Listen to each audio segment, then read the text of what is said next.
जय हिंद दोस्तों, मैं नवीन शर्मा आप सभी का स्वागत करता हूं। आशा करता हूं आप सब एकदम अच्छे हैं, एकदम बेहतरीन हैं। एक बार सारे प्यारे दोस्त बताएंगे आप सब कैसे हैं। उम्मीद करेंगे बहुत अच्छे होंगे, बहुत बेहतरीन होंगे, बहुत शानदार होंगे और आप बेहतरीन भविष्य में भी होंगे। उस बात के लिए ये सेट चलाया गया है। लेकिन मुझे दोस्त बता देना, आपने प्रॉमिस किया था कल मुझसे कि भैया अगली क्लास में जब आएंगे तो पिछली क्लास को याद करके आएंगे। फिंगर टिप्स रहेगी, आप कुछ भी पूछेंगे हम बताएंगे। और यही उम्मीद मैं हर अपने अच्छे साथी से करूंगा, हर अच्छे छात्र से ये मैं विनती, प्रार्थना और साथ ही निवेदन तीनों ही करता हूं कि आप प्लीज कक्षा पर ध्यान लगाना, प्लीज कक्षा को आप ध्यान से पढ़ना, तभी साथी कुछ बेहतर आप कर पाएंगे और अगली कक्षा में फिर चीजें जुड़ी हुई रहेंगी। तो कल की सारी चीजें याद हैं, एक बार थम्स अप कर दो और ये विश्वास मुझे दिलाओ कि मैं जिंदा लोगों को पढ़ा रहा हूं।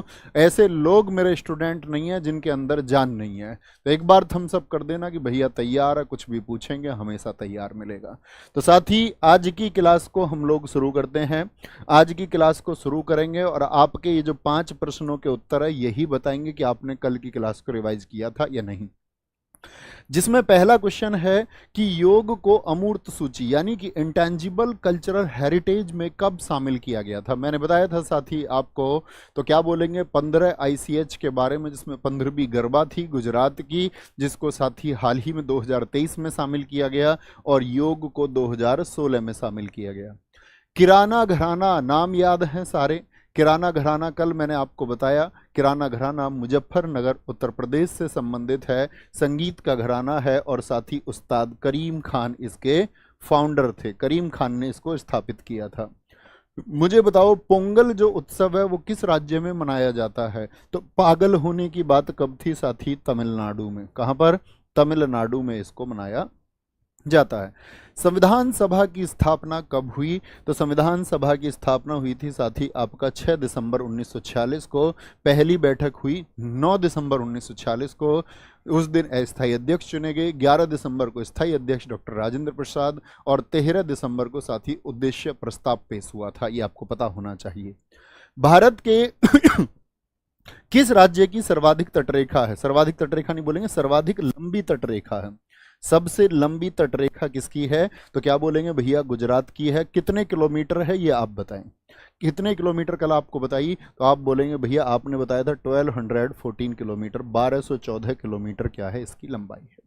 गलती नहीं करनी है। निखिल कुमार जी एक बार सारे साथी स्कोर लिख दें कि किन का 5/5 स्कोर है। ये स्कोर बताएगा कि आप रिवीजन करते हैं।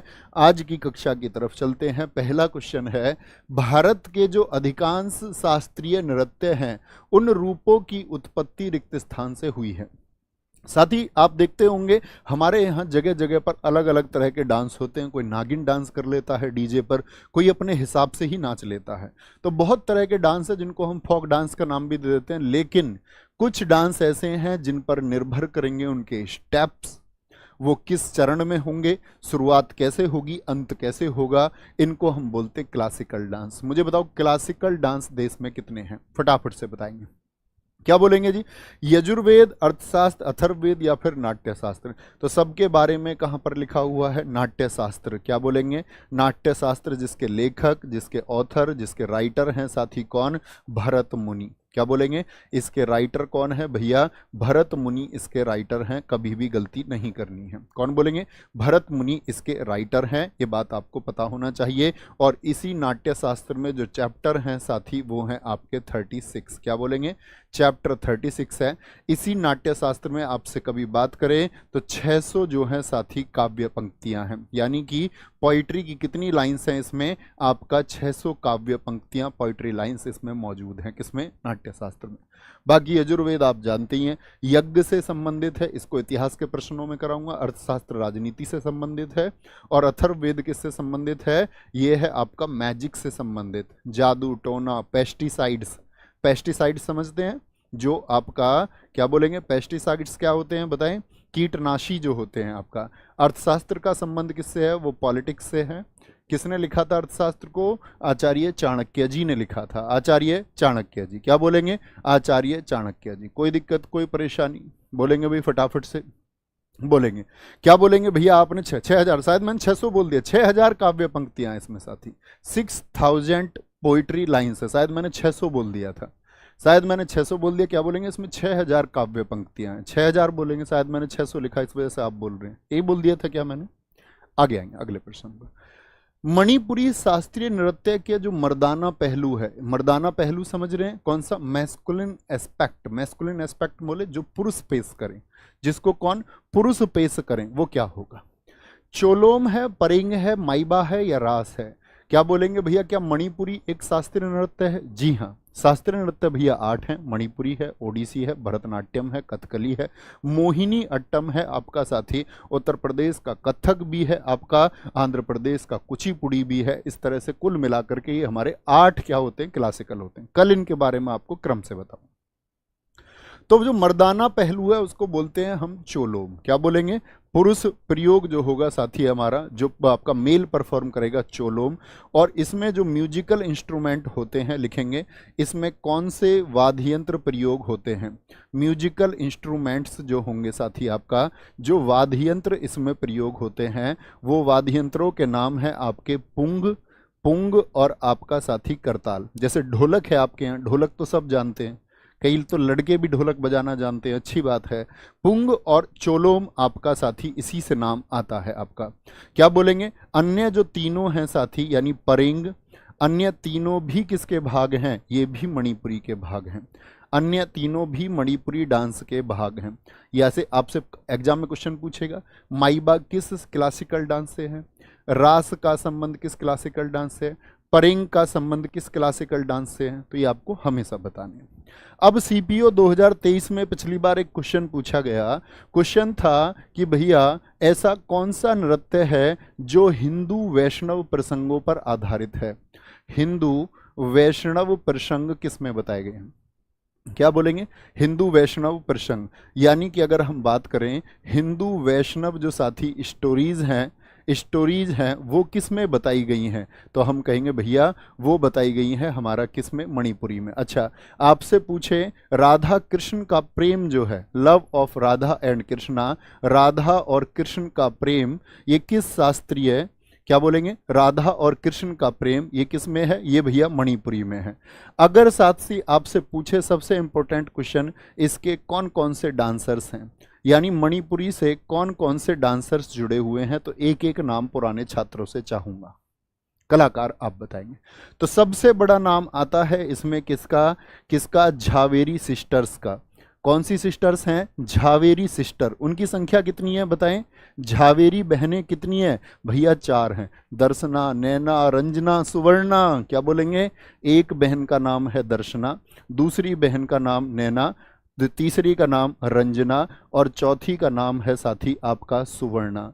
ये चारों सिस्टर्स किससे जुड़ी हुई हैं, तो हम कहेंगे भैया ये जुड़ी हुई हैं मणिपुरी से। इनके गुरु कौन है, झावेरी बहनों के गुरु कौन है, तो इनके गुरु का नाम है गुरु बिपिन कुमार सिंह।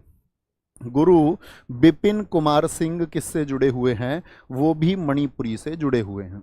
अच्छा, यहां पर क्वेश्चन आता है, अब एक रूट वर्ड याद रख लेना, 4 बहन याद रहेंगी, उनके गुरु बिपिन कुमार सिंह। अब जितने भी नाम हो जिनके नाम के साथ में गुरु और सिंह लगता है, जैसे मैं बात करूं आपसे, गुरु नल कुमार सिंह है, गुरु और सिंह जिनके नाम के आगे लगे, गुरु नल सिंह किससे जुड़े हुए, मणिपुरी से।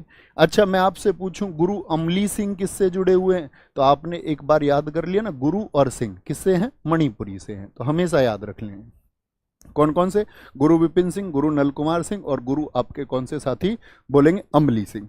तो गुरु किससे जुड़े हुए हैं, ये जुड़े हुए हैं मणिपुरी से। अच्छा, अब आइए, जैसे कि बहनें कितनी है, ये बहनें कितनी है एक बार बताएं, कितनी बहनें, संख्या में 4। तो एक नाम आता है चारू माथुर, इसको भी नोट करो। तो 4 से चारू, चारू माथुर, और 4 क्या है, बहनों है, तो बहनों से याद रख लो बीनो। क्या बोलेंगे, बहनों से याद रखेंगे बीनो।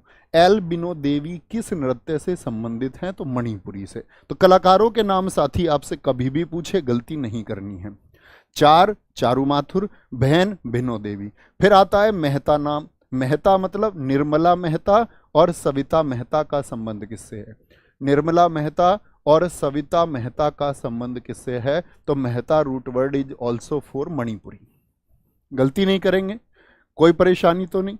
आगे आएंगे, छऊ लोक नृत्य की कितनी प्रमुख शैलियां हैं। जो छऊ डांस होता है, कल का क्वेश्चन आपसे पूछने जा रहा हूं।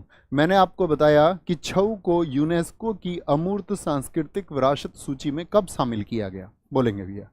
इंटेंजिबल कल्चरल हेरिटेज साइट में आपका छऊ को कब शामिल किया गया? तो जो छऊ है ये है कहाँ का, सबसे इंपॉर्टेंट बात ये भी है। तो छऊ की 3 शैली होती हैं, 3 तरह के छऊ इंडिया में होते हैं। और छऊ कल मैंने आपको बताया था यूनेस्को में, साथी यूनेस्को की जो ICH है उसमें 2010 में शामिल हुआ। बहुत इंपॉर्टेंट क्वेश्चन है, इस बोर्ड पर मैं जो कुछ भी लिखूंगा वो सब बहुत महत्वपूर्ण है।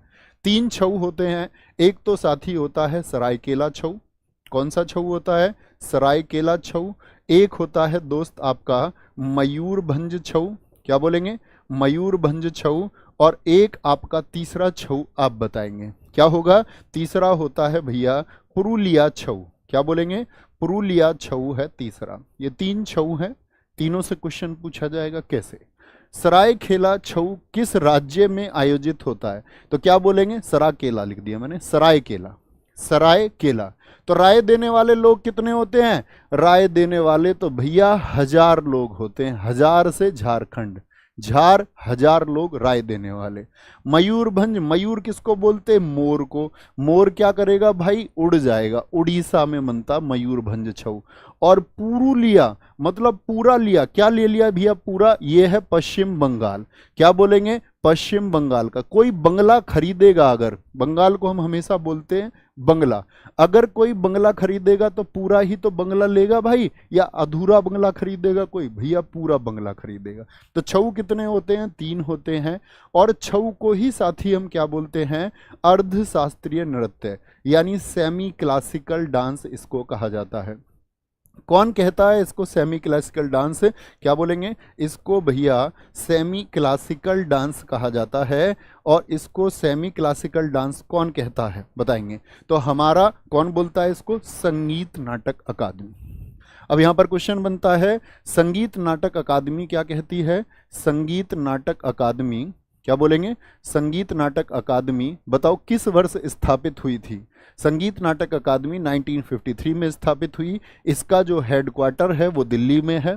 कहाँ पर है? दिल्ली में है। तो संगीत नाटक अकादमी कहती है कि भैया 8 क्लासिकल डांस है। क्लासिकल अर्थात शास्त्रीय नृत्य कितने हैं? तो क्या आप बोलेंगे? पेपर में अगर क्वेश्चन आएगा शास्त्रीय नृत्य की संख्या कितनी है, तो आप बोलेंगे भैया 8। हम उत्तर पेपर में दे के आएंगे। फिर भैया कहीं कहीं हमने 9 लिखा देखा है। 9 क्या होता है? 9 क्या होता है? तो हम बोलेंगे भैया ये संगीत नाटक अकादमी कहती है कि जो नवा है ना, वो नवा जो है वो आपका सेमी क्लासिकल है। तो भैया फिर पूरे 9 कौन मानता है? पूरे 9 मानता है हमारा कल्चरल मिनिस्ट्री, संस्कृति मंत्रालय। संस्कृति मंत्रालय के अनुसार शास्त्रीय नृत्य कितने हैं? तो संस्कृति मंत्रालय कहता है कि भैया 9 क्लासिकल डांस है, 9 शास्त्रीय नृत्य हैं। क्या बोलेंगे? 9 शास्त्रीय नृत्य हैं। तो भैया हम पेपर में क्या लिख के आएंगे? 8। पेपर में क्या लिख के आओगे सारे? बोलो 8। लेकिन इस शब्द का इस्तेमाल एग्जामिनर ने यदि कर लिया कि संस्कृति मंत्रालय के अनुसार कितने हैं, तो 9। और नवा किसको माना गया है ये भी पूछ लिया, तो क्या बोलेंगे? छऊ। नवा बोल दिया तो क्या बोलेंगे? छऊ। प्रसिद्ध छऊ कलाकार बताएं कौन है? बहुत फेमस कौन से डांसर्स हैं जिन्होंने छऊ में अपनी एक पहचान बनाई? प्रसिद्ध छऊ कलाकार एग्जाम में पूछा जाता है। एक तो साथी मकर ध्वज दारोगा हैं। कौन बोलेंगे? मकर ध्वज दारोगा का संबंध किससे है? मकर ध्वज दारोगा का संबंध किससे है? तो बोलेंगे छऊ से है। केदारनाथ सिंह का संबंध किससे है? केदारनाथ सिंह का संबंध भैया किससे है? वो छऊ से है। तीसरा होगा साथी शुभेंदु नारायण का संबंध किससे है? शुभेंदु नारायण का संबंध किससे है? और ये जो तीनों है, तीनों को साथी, तीनों को पद्मश्री मिल चुका है। क्या मिल चुका है? तीनों को पद्मश्री अवार्ड मिल चुका है। अगर मैं आपसे जानना चाहूं कि पद्मश्री भारत में कौन से नंबर में, सीनियरिटी में कौन से नंबर पर आता है, तो क्या बोलेंगे? भारत का सबसे बड़ा जो अवार्ड है भैया वो भारत रत्न है। क्या बोलेंगे, वो भारत रत्न है। दूसरे नंबर पर जो इंडिया में अवार्ड है वो साथी आपका सबसे बड़ा भाई इनमें पद्म विभूषण है। क्या बोलेंगे, पद्म विभूषण है। तीसरे नंबर पर अवार्ड आता है पद्म भूषण, देखो विभूषण से कम साथी लेटर्स हैं आपके। और सबसे छोटा भाई है इसमें, सबसे छोटा भाई है कौन सा, वो पद्मश्री है। तो पद्मश्री का कौन सा मार्क हो गया आपका, कौन सा स्थान हो गया, 4th प्लेस है उसका। क्या बोलेंगे, उसका चौथा स्थान है, कभी गलती नहीं करनी है। आगे आएंगे। द अनफॉरगेटेबल्स किस गजल गायक के अर्ध शास्त्रीय संगीत का संग्रह था। मतलब कौन सा वो साथी आपका गजल गायक है जिसने आपका सेमी क्लासिकल म्यूजिक दिया, द अनफॉरगेटेबल। क्या बोलेंगे, एक म्यूजिक एल्बम थी, तो किसकी है, जगजीत सिंह। एग्जाम में क्वेश्चन पूछता है कि भैया जो जगजीत सिंह है उनका संबंध किससे है, तो क्या बोलेंगे, ये गजल गायक हैं। कौन है, ये गजल गायक हैं। और एक बात याद रख लेना, जगजीत सिंह जी को आपका पद्म भूषण कब मिला, तो अब आप समझ गए हैं पद्म भूषण कौन से नंबर का अवार्ड है, ये तीसरा सबसे बड़ा अवार्ड है। और पद्म भूषण इनको मिला है 2003 में। एसएससी पूछता है गाना दे करके, चिट्ठी न कोई संदेश, आगे की लाइन पूरी करो, जाने वो कौन सा देश, चिट्ठी ना कोई संदेश जहां तुम चले गए। तो ये किसका गाना है साथी, ये जगजीत सिंह जी का है। बहुत इंपॉर्टेंट गाना बनेगा, यहां से याद रखेंगे। अच्छा, कुछ प्रमुख गजल गायक अन्य बताएं, कुछ अन्य गजल गायक कौन कौन से हैं। कुछ अन्य जो गजल गायक हैं, जो विकल्प में चारों लिखे हुए हैं वो भी गजल गायक हैं। अन्य सबसे प्रमुख आता है आपका बेगम अख्तर, क्वीन ऑफ गजल, इनको बोलते हैं क्वीन ऑफ गजल। लिखना मन्ना डे का एसएससी पूछ चुका है, संबंध किससे है, गजल गायकी से है।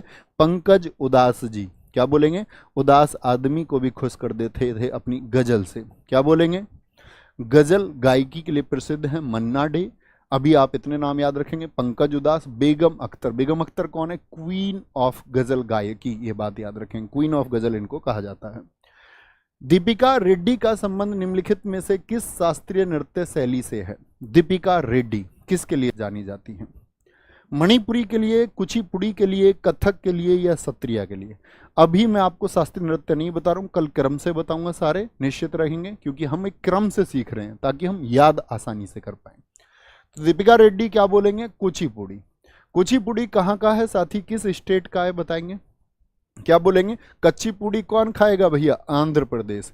हम आंध्र प्रदेश को हमेशा अंधा रूट वर्ड से याद रखते हैं, आंध्र प्रदेश का। तो कुचिपुड़ी के कुछ कलाकार बता दो भैया, जैसे मैं कल आपको बताऊंगा मणिपुर का, कथक उत्तर प्रदेश का, सत्रिया असम का, ये कल जानेंगे, है ना, यहां पर आएंगे।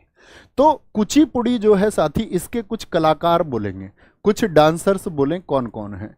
तो एक तो रूट वर्ड याद रखेंगे, कौन कौन सा, कच्ची है पूड़ी अभी, तो कच्ची है पूड़ी तो मतलब अभी रेडी नहीं है भाई, पूड़ी कच्ची है तो रेडी नहीं है, सीधी सी बात है। रेडी कब होगी, जब पक जाएगी। तो रेडी नहीं है तो कौन कौन से नाम आते हैं, एक तो साथी आपका राजा रेड्डी आएगा। राजा रेड्डी किससे जुड़े हुए हैं, आपका बोलेंगे भैया किससे, कुचिपुड़ी से। राधा रेड्डी पूछ ले, राधा रेड्डी पूछ ले। आपसे साथी पूछ ले भावना रेड्डी, क्या पूछ ले, भावना रेड्डी। आपसे पूछ ले साथी कौशल्या रेड्डी का संबंध किससे है, कौशल्या रेड्डी का संबंध किससे है, तो रेड्डी तो वैसे भी आंध्रा में होते हैं। और साथ ही आपका बोलेंगे विजया प्रसाद। भैया अगर आपने विजय हासिल कर ली तो प्रसाद में किसी को कच्ची पूड़ी मत खिलाना, ठीक है भैया, पक्की खिलाएंगे। क्योंकि अगर किसी आपने विजय प्राप्त कर ली और आप किसी को कच्ची पूड़ी खिलाओगे तो ये बात शोभा नहीं देगी भाई, आपको ये बात शोभा नहीं देगी। जीत जाओ तो कम से कम पक्की पूड़ी तो खिलाओ भैया, जीत तो जाएं। अच्छा मुझे बताओ, ये जो पूड़ी है कढ़ाई में कच्ची क्यों रह जाती है, तो बोलते हैं भैया ये अच्छे से बनाने वाली ने हले ही नहीं होगी, ये अच्छे से हली नहीं होगी। तो हलीम खान, जानते हो ना, पूड़ी बनती हुई सबने देखी होंगी, घर में पलटनी पड़ती हैं, हिलानी पड़ती हैं भाई, क्या बोलेंगे, उनको हिलाना पड़ता है। तो अभी क्या बोलेंगे, अभी इतने नाम याद रख लेने हैं, इससे ज्यादा नहीं, आगे आएंगे, धीरे धीरे याद करना है। भारत ने दूसरी बार एशियन खेलों का आयोजन किस वर्ष में किया था, कौन सी बार भारत ने एशियन खेलों का क्या बोलेंगे, क्या बोलेंगे? एशियाई खेलों का आयोजन किस वर्ष में किया? तो क्या बोलेंगे? बहुत सारे साथियों का उत्तर आएगा 1982। कुछ दोस्तों ने सी दे दिया, उन्होंने प्रश्न नहीं पढ़ा है ध्यान से। बच्चों ये वर्ड देखना है। दूसरी बार, पहली बार पूछे, पहली बार पूछता तब 1951 लिखते, दूसरी बार बोला तो 1982 लिखना पड़ेगा। 1982 यहाँ आ जाओ, एशियन गेम्स का खात्मा कर दो। बहुत क्वेश्चन पूछा जाता है। बोलो भाई, एशियन गेम्स पहली बार कब हुए? बोलेंगे सारे दोस्त, बोले एशियन गेम्स पहली बार कहाँ हुए आपका? पहली बार साथी आपका कब हुए ये बताना है पहले तो, और फिर बताना है कहाँ पर आयोजित हुए थे। बोलेंगे व्हेन एंड वेयर। मुझे बताना जब पहली बार एशियन गेम्स हुए तो उनका उद्घाटन किसने किया था? उस जो आपका साथी सेरेमनी थी उसको किसने स्टार्ट किया था? उद्घाटन किसने किया था? ये बात याद रखेंगे। बताना पहले एशियन गेम्स में भारत की रैंक क्या आई थी? भारत की रैंक क्या आई थी ये बताना है। तो क्या बोलेंगे भैया? पहली बार जब एशियन गेम्स हुए तो सबसे शुरुआत में भारत में ही हुए 1951 में। कहाँ पर हुए थे? नई दिल्ली में हुए। उस समय भारत के राष्ट्रपति कौन थे? पहले राजेंद्र प्रसाद। उन्होंने ही साथी क्या किया? इसका उद्घाटन किया था, राजेंद्र प्रसाद। भारत की रैंक क्या आई थी साथी? भारत की रैंक थी दूसरी, याद रख लेना। भारत की रैंक आई थी दूसरी, जिसमें हमने 15 गोल्ड जीते थे। और पहले एशियन गेम्स में जो पहले स्थान पर था वो साथी आपका जापान था। कितने के साथ में? 24 गोल्ड के साथ में पहली स्थिति इसकी थी। अच्छा, अब मुझे बताएं दूसरे एशियन गेम्स कब हुए? दूसरे एशियन गेम्स कब हुए? पहले तो 1951 में हुए, तो यहां से बड़ा इंपॉर्टेंट क्वेश्चन बनता है कि दूसरे एशियन गेम्स कब हुए? 1954 में हुए, और साथ ही मनीला में हुए। मनीला जो कहां पर पड़ता है? आपका फिलीपींस में स्थित है। क्या बोलेंगे? फिलीपींस में स्थित है। तो मुझे बताओ पहले और दूसरे एशियन गेम्स में कितने सालों का अंतर था? ये पूछा जा चुका है एसएससी द्वारा। तो आप कहेंगे भैया जर्नली एशियन गेम्स में जो डिफरेंस होता है, जो गैप होता है वो 4 इयर्स का होता है, लेकिन पहले और दूसरे में कितने वर्षों का अंतर था? ये कभी नहीं भूलना, 3 वर्षों का अंतर था। मेरे सारे साथी उत्तर देते हुए कमाल कर दोगे मेरे भाई तुम। आपसे पूछे तीसरे एशियन गेम्स कब हुए थे? तीसरे एशियन गेम्स साथी कब हुए थे? तो ये हुए थे 1958 में। 1958 में कहां पर हुए थे? ये साथी आपका टोक्यो अर्थात जापान में हुए थे। ठीक है। और भारत में दूसरे एशियन गेम्स जो हुए, भारत में सेकंड एशियन गेम्स जो हुए, जो हमारा क्वेश्चन था वो था 1982 में, 1982 में। कितने दोस्त बता सकते हैं ये कौन से नंबर के एशियाई खेल थे?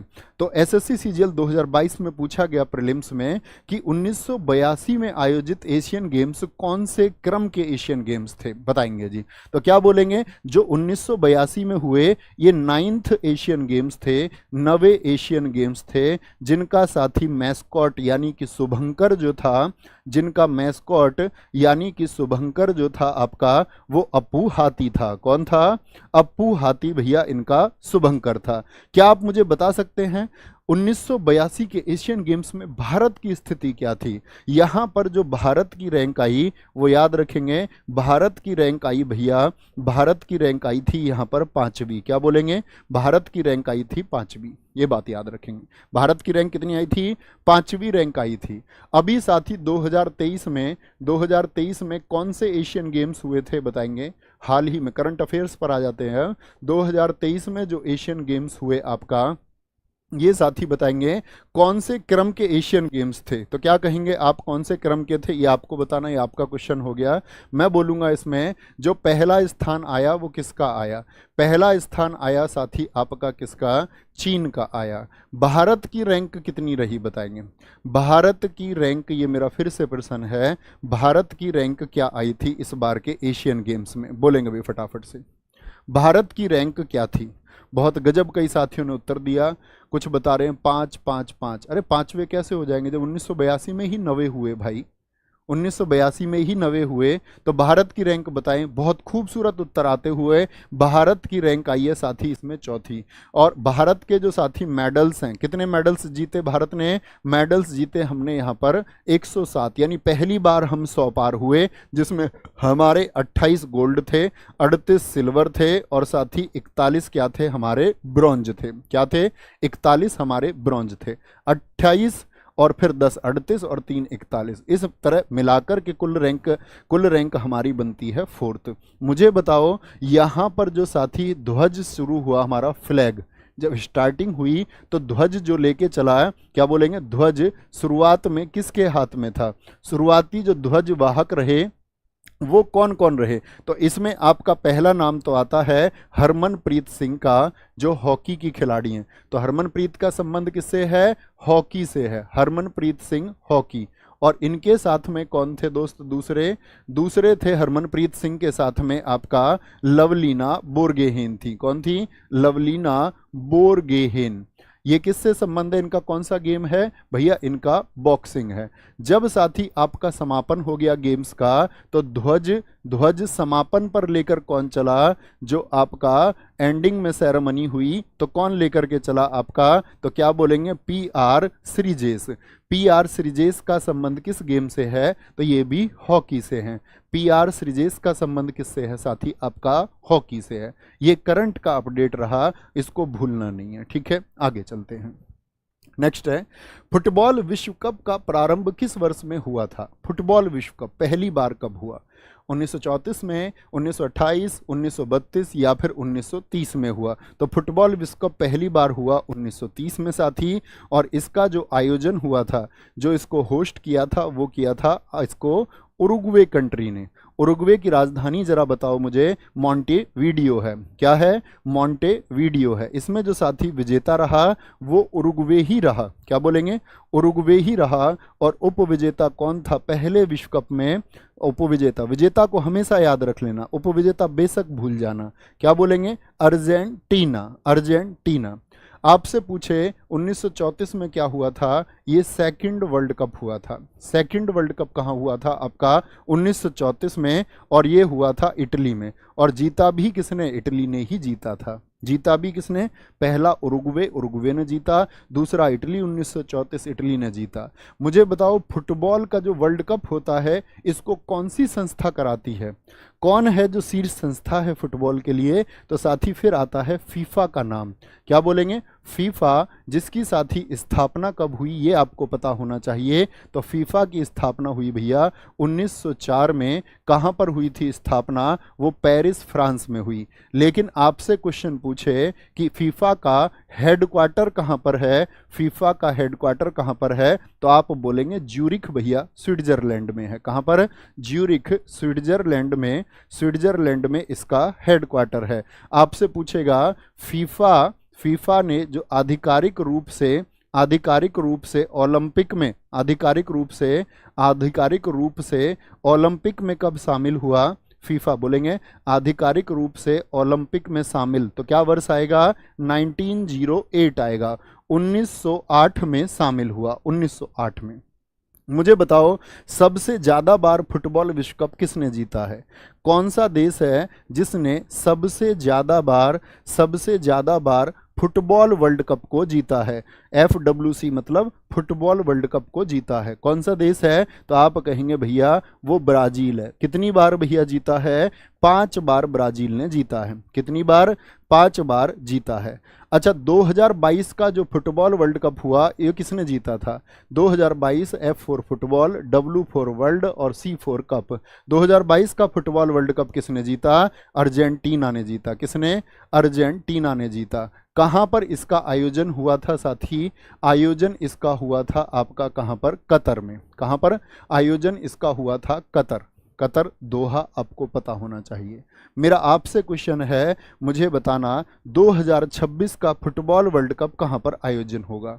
कहाँ पर आयोजित होगा? 2026 का जो साथी फुटबॉल वर्ल्ड कप होगा, फुटबॉल वर्ल्ड कप होगा, वो कहाँ पर आयोजित होगा? तो 2026 का फुटबॉल वर्ल्ड कप के लिए कनाडा, मैक्सिको और यूएसए को चुना गया है। कनाडा, मैक्सिको और यूएसए को चुना गया है किसके लिए? 2026 के लिए। ठीक है, क्या बता दिया? फीफा की स्थापना 1904 पेरिस फ्रांस में हुई साथी आपका। इसका जो साथी हेडक्वार्टर है वो ज्यूरिख स्विट्जरलैंड आप चुनेंगे। 1908 में ये ओलंपिक में आधिकारिक रूप से शामिल हुआ। पहली बार जो फुटबॉल का वर्ल्ड कप हुआ वो 1930 में हुआ, उरुग्वे में हुआ। जीता कौन? उरुग्वे। दूसरा जो हुआ साथी वो आपका इटली में हुआ, 1934 में हुआ। 2022 का दोहा में हुआ। कहां पर हुआ?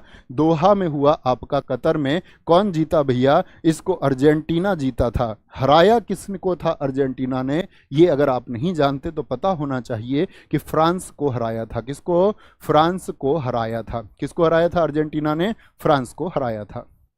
आगे आएंगे।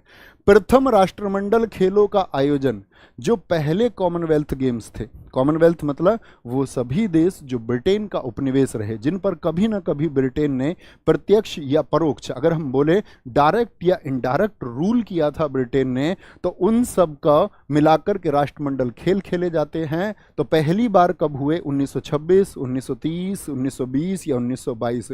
पहली बार 1930 में हुए। और कहां पर हुए थे साथी? हैमिल्टन, कनाडा में हुए। क्या बोलेंगे? हैमिल्टन, कनाडा में हुए। कहां पर हुए थे दोस्त? हैमिल्टन, कनाडा में हुए थे, ये बात याद रखेंगे।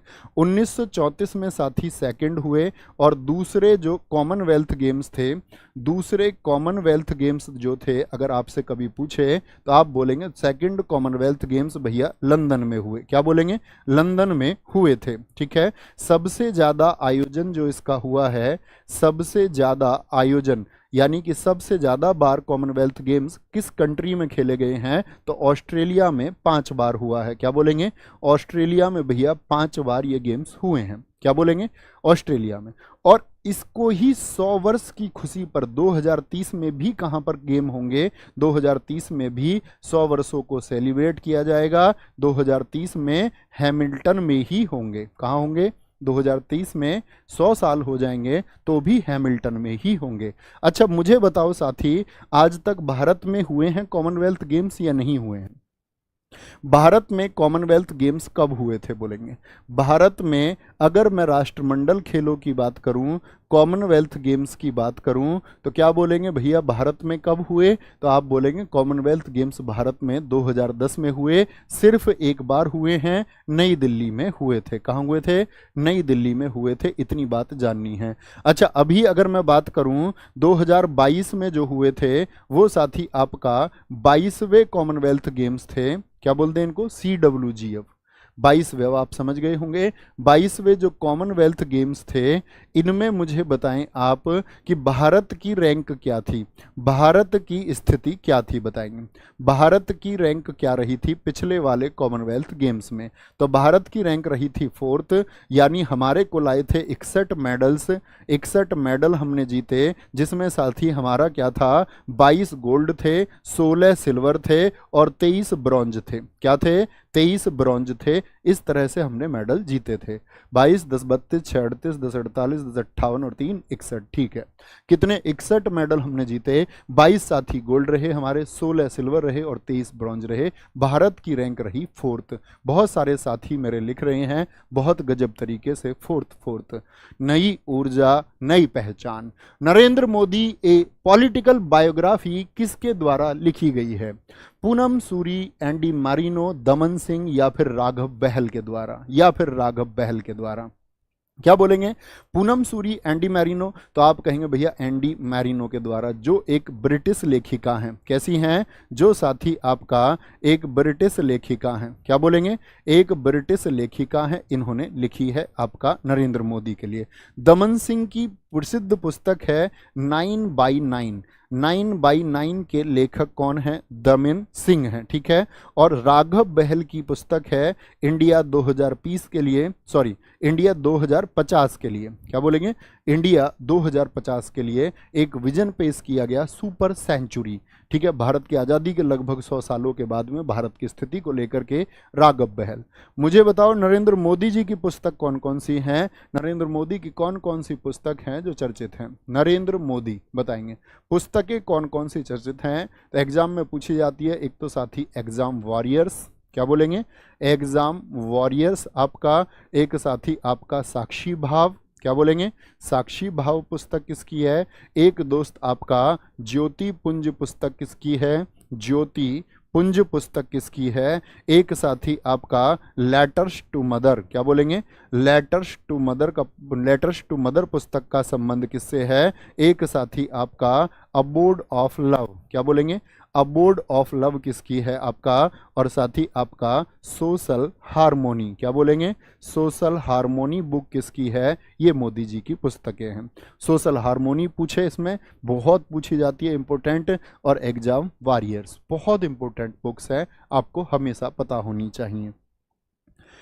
इंडिया अर्थात भारत राज्यों का एक संघ होगा, आप लोग जानते ही हैं। जैसे वर्तमान परिदृश्य में हम बात करें, भारत में 28 स्टेट्स, 28 स्टेट्स और 8 यूनियन टेरिटरीज हैं, तो भारत राज्यों का एक संघ होगा। भारतीय संविधान, यूनियन शब्द किस देश के संविधान से लिया गया है? यूनियन यानी कि जो संघ शब्द है, इसको किस देश के संविधान से लिया गया है?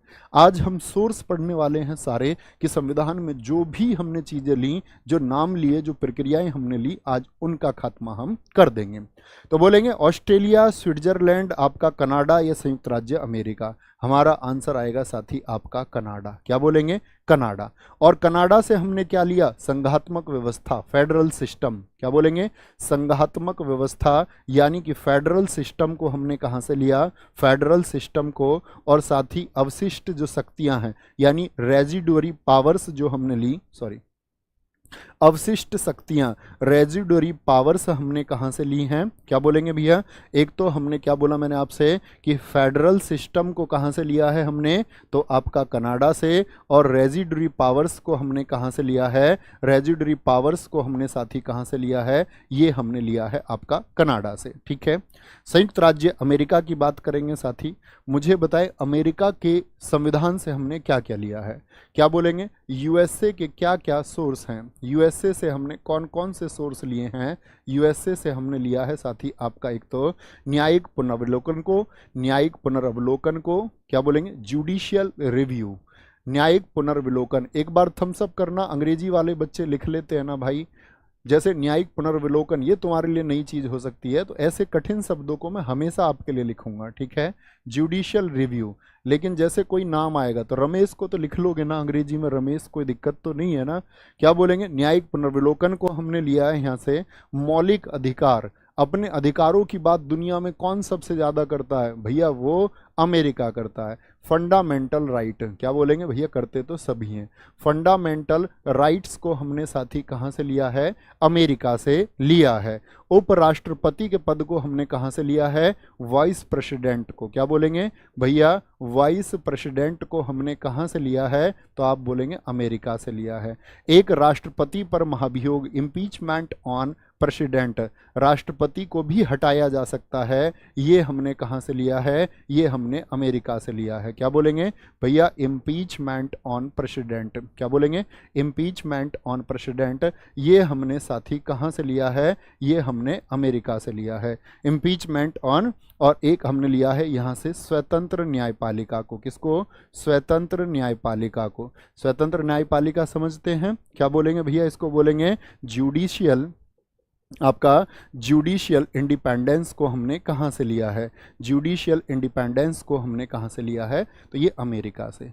तो ये अमेरिका के संविधान से हमने लिए हैं और ये बहुत इंपॉर्टेंट है, इसमें सबसे ज़्यादा क्वेश्चन पूछा जाता है मौलिक अधिकार से और न्यायिक पुनर्विलोकन और साथ ही आपका इम्पीचमेंट ऑन प्रेसिडेंट, राष्ट्रपति पर महाभियोग। क्या बोलेंगे जी? आगे आते हैं। भारतीय संविधान में राज्य के नीति निर्देशक तत्व, जिनको हम बोलते हैं DPSP, directive principles of state and policy. ठीक है, पहले हम सोर्स जानेंगे, फिर हम आर्टिकल्स की तरफ चलेंगे, फिर हम पढ़ेंगे साथी आपका अनुच्छेद 1 से लेकर के, जिस दिन हम अनुच्छेद शुरू कर देंगे तो अनुच्छेद 1 से ले जाकर के 395 पर रुकेंगे धीरे धीरे। तो क्या बोलेंगे, नीति निर्देशक तत्व हमने कहाँ से लिए हैं, तो भैया आयरलैंड से लिए हैं। आयरलैंड से, क्या बोलेंगे, आयरलैंड से हमने इनको लिया है, कभी भी गलती नहीं करनी। यूके, ब्रिटेन की अगर हम बात करते हैं, ब्रिटेन से हमने क्या क्या लिया है साथी बताएंगे, यहां से हमने लिया है एकल नागरिकता। एकल नागरिकता बोले सिंगल सिटीजनशिप, यानी हम एक ही देश के नागरिक हो सकते हैं। अगर किसी और देश की नागरिकता हमने ग्रहण कर ली तो हम अपने देश की नागरिकता क्या कर देंगे भैया, खो देंगे। तो एकल नागरिकता आपसे कभी पूछे, पार्लियामेंट्री सिस्टम पूछे, संसदीय प्रणाली पूछे, संसदीय प्रणाली को हमने साथी कहां से लिया है, तो आप कहेंगे भैया हमने यूके से लिया है। यूएसए में आपको अभी बता चुका, अब आयरलैंड की बात कर लें। राष्ट्रपति का जो इलेक्शन है, क्या बोलेंगे, मेथड ऑफ प्रेसिडेंट इलेक्शन, राष्ट्रपति निर्वाचन की जो विधि है कि कैसे राष्ट्रपति को चुना जाएगा, वो एकल संक्रमणीय मत क्या है उसको समझाऊंगा एक दिन। राष्ट्रपति निर्वाचन की विधि, और साथ ही राष्ट्रपति द्वारा राज्यसभा में कितने सदस्य भेजे जाते हैं, कितने सदस्य नॉमिनेट किए जाते हैं राष्ट्रपति द्वारा। राज्यसभा में हमारे जो साथी सदस्य हैं वो टोटल आपका 250, उसमें से कितने सदस्य राष्ट्रपति भेजते हैं, तो बोलेंगे राष्ट्रपति द्वारा जो राज्यसभा है, जिसको हम अपर हाउस बोलते हैं, जिसको हम अपर हाउस बोलते हैं, उसमें जो 12 सदस्य होते हैं, वो शब्द पर गौर करना, नामित होते हैं। नामित मतलब नॉमिनेटेड, इलेक्टेड नहीं होते, नॉमिनेटेड। 12 सदस्य जो विशेष पहचान रखते हैं किसी न किसी क्षेत्र में, यानी आप देश में एमपी बन सकते हो बिना कोई चुनाव जीते, और राष्ट्रपति साहब यदि आपको भेज दें, ठीक है, 12 सदस्यों में से आप एक हो सकते हैं, ठीक है। जापान से अगर मैं बात करूं साथी, जापान से हम देखते हैं विधि द्वारा स्थापित प्रक्रिया। क्या बोलेंगे, विधि द्वारा स्थापित प्रक्रिया, यानी कि ऐसा एक प्रोसेस, या आप लिख सकते हैं प्रोसेस एस्टेब्लिश्ड बाय लॉ।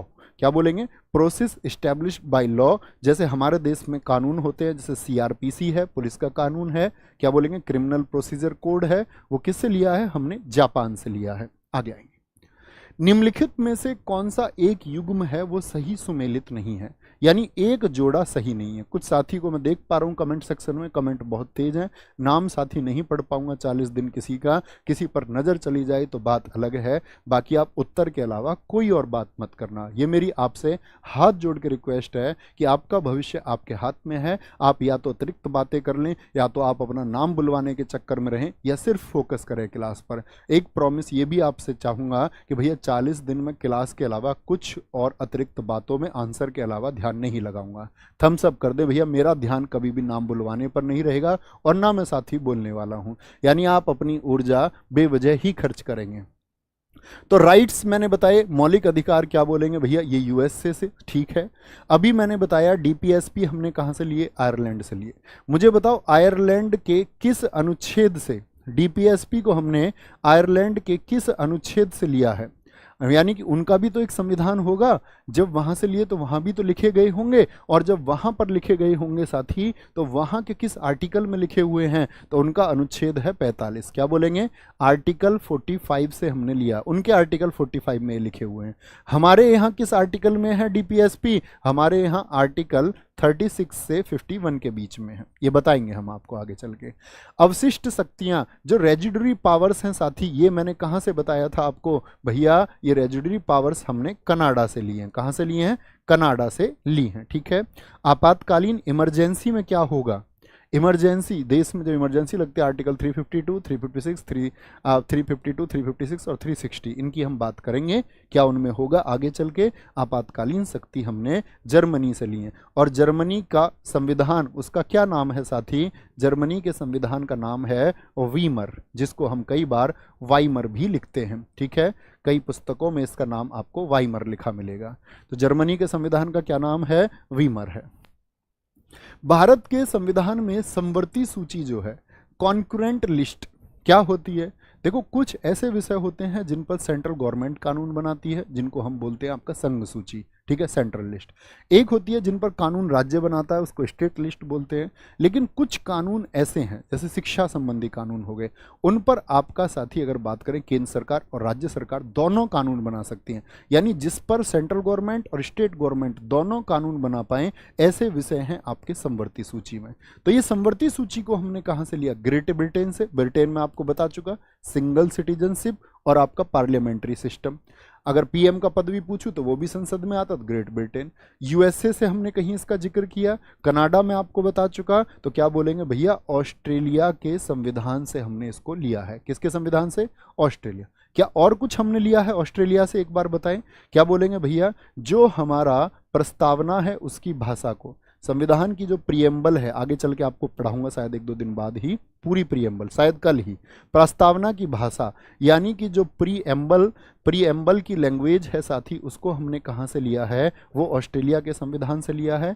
एक साथी संयुक्त बैठक, मुझे बताइए ज्वाइंट मीटिंग को किस अनुच्छेद में बताया गया है? संयुक्त बैठक, यानी कि आपका जो ज्वाइंट मीटिंग है वो साथी हमने कहाँ से ली है? उसको भी हमने ऑस्ट्रेलिया से ही लिया है। ये आर्टिकल 108 में है। क्या बोलेंगे? आर्टिकल 108 में। यानी लोकसभा और राज्यसभा किसी बात को लेकर के एक मत नहीं है, सहमत नहीं है, तो राष्ट्रपति क्या करते हैं? उनको इकट्ठा बिठा लेते हैं, कि लोकसभा के लोग भी आ जाओ, तुम 550 लोग भी आ जाओ, तुम 250 लोग भी आ जाओ, इकट्ठे बैठ जाओ, अब इस पे बात कर लेते हैं। ठीक है, तो इसको बोलते हैं ज्वाइंट मीटिंग। ऑस्ट्रेलिया के संविधान से लिया है हमने। अच्छा मुझे बताओ, संविधान संशोधन को हमने किस देश से लिया है? संविधान संशोधन की प्रक्रिया को हमने किस देश से लिया है? जिसको हम बोलते हैं कॉन्स्टिट्यूशनल अमेंडमेंट प्रोसेस। इसको बोलते हैं हम, आर्टिकल 368 में है। ये आर्टिकल 368 में है कि संविधान में हमको कुछ भी बदलना है, कॉन्स्टिट्यूशनल अमेंडमेंट जो है साथी, ये हमने किस देश से लिया है? तो क्या बोलेंगे? ये हमने लिए हैं साउथ अफ्रीका से। क्या बोलेंगे भैया? सब कुछ ले लिया बाहर से, बहुत कुछ। इसीलिए भारतीय संविधान को उधार का थैला भी कहते हैं।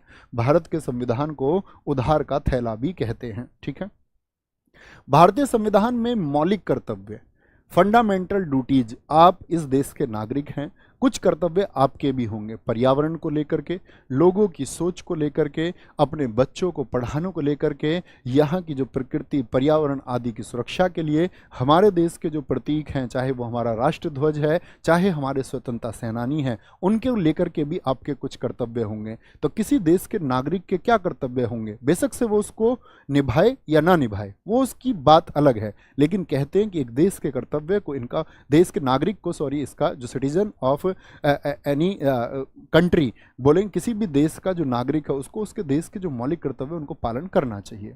तो कर्तव्य किसने निभाया अपना हमारे देश के साथ में? हमारा दोस्त कौन है? हमारा दोस्त रूस। तो रूस के संविधान से हमने इनको लिया है। कहां से लिया है? रूस के संविधान से हमने इनको लिया है। मुझे बताओ साथी, मौलिक कर्तव्यों को कब जोड़ा गया?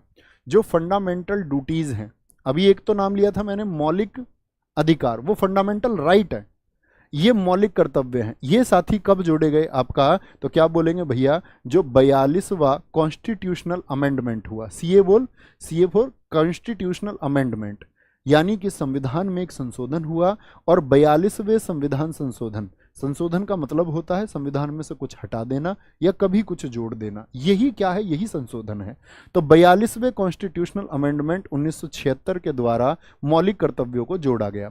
अच्छा, मौलिक कर्तव्यों की संख्या कितनी थी तब? तो क्या बोलेंगे? 10 आपका, तब साथी आपका 10 क्या थे?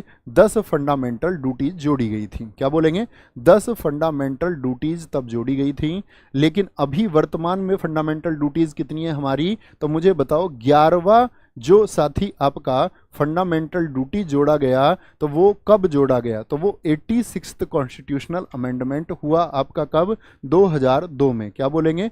11वां मौलिक कर्तव्य जोड़ा गया आपका कब? 2002 में। अभी छोटी सी बात जानिए, तो क्या बोलेंगे? 86वें संविधान संशोधन 2002 द्वारा जोड़ा गया था। एक कॉमन बात हुई, सरदार स्वर्ण सिंह समिति, उसमें कौन थे सदस्य, कौन अध्यक्ष थे, कौन उपाध्यक्ष थे, इस बारे में हम बात करेंगे। ठीक है, यहां तक कोई दिक्कत? अच्छा जी, रूस के संविधान से हमने और क्या लिया है? पंचवर्षीय योजनाएं, इकोनॉमिक्स में कल मैंने आपको बताया पंचवर्षीय योजनाएं हमने किस देश से ली हैं, यानी जो हमारे 5 ईयर प्लान चलते थे हमारे देश में, वो 5 ईयर प्लान हमने कहाँ से लिए थे? रूसी स्टालिन के बनाए हुए थे। अच्छा, फ्रांस के संविधान से हमने क्या लिया है? यहाँ से साथी हमने स्वतंत्रता, क्या बोलेंगे? स्वतंत्रता, आपका समता और बंधुता को लिया है। स्वतंत्रता, समता और साथी आपका बंधुता को लिया है, यानी कि लिबर्टी, आपसे कभी पूछे लिबर्टी, इक्वालिटी, लिबर्टी, इक्वालिटी और आपका साथी फ्रेटर्निटी को कहाँ से लिया गया है? फ्रेटर्निटी को कहाँ से लिया गया है? तो क्या बोलेंगे? ये भैया हमने लिए फ्रेंच रिवॉल्यूशन से। ये नारा आया था फ्रांसीसी क्रांति में। कहाँ से हमने इसको लिया है? ये हमने फ्रेंच रिवॉल्यूशन से लिए हैं, यानी कि फ्रांसीसी क्रांति से हमने इनको लिया है। और फ्रांसीसी क्रांति कब से कब तक हुई थी, ये कितने लोग बताएंगे? फ्रांसीसी क्रांति से हमने, कि फ्रांसीसी में जब फ्रांस में क्रांति हुई वहाँ पर तख्ता पलट हुआ, तो जो फ्रेंच रिवॉल्यूशन हुआ था आपका 1789 टू 1799, यहाँ से हमने जो वहाँ पर नारा दिया गया स्वतंत्रता, समानता और बंधुता, उसको हमने अपने संविधान में लिया। बहुत बढ़िया, बहुत साथियों के उत्तर आए, 1789 में शुरू हुई। नीचे 2 सूची दी गई हैं साथी, ठीक है। भारतीय संविधान में जो जो चीज़ें जहाँ से ली गई हैं उसका एक मिलान करना है। ऊपर की भाषा को आप छोड़ सकते हैं और यहाँ पर एक मिलान करेंगे, बोलेंगे भारत के संविधान से कौन कौन सी चीज़ें? विधि के समक्ष समानता, इक्वलिटी बिफोर लॉ हमने कहाँ से लिया है? यानी कि इक्वल प्रोटेक्शन ऑफ लॉ, ये हमने कहाँ से लिया है? और एक साथी आपका विधि द्वारा स्थापित प्रक्रिया, यानी कि प्रोसीजर एस्टैब्लिश्ड बाय लॉ।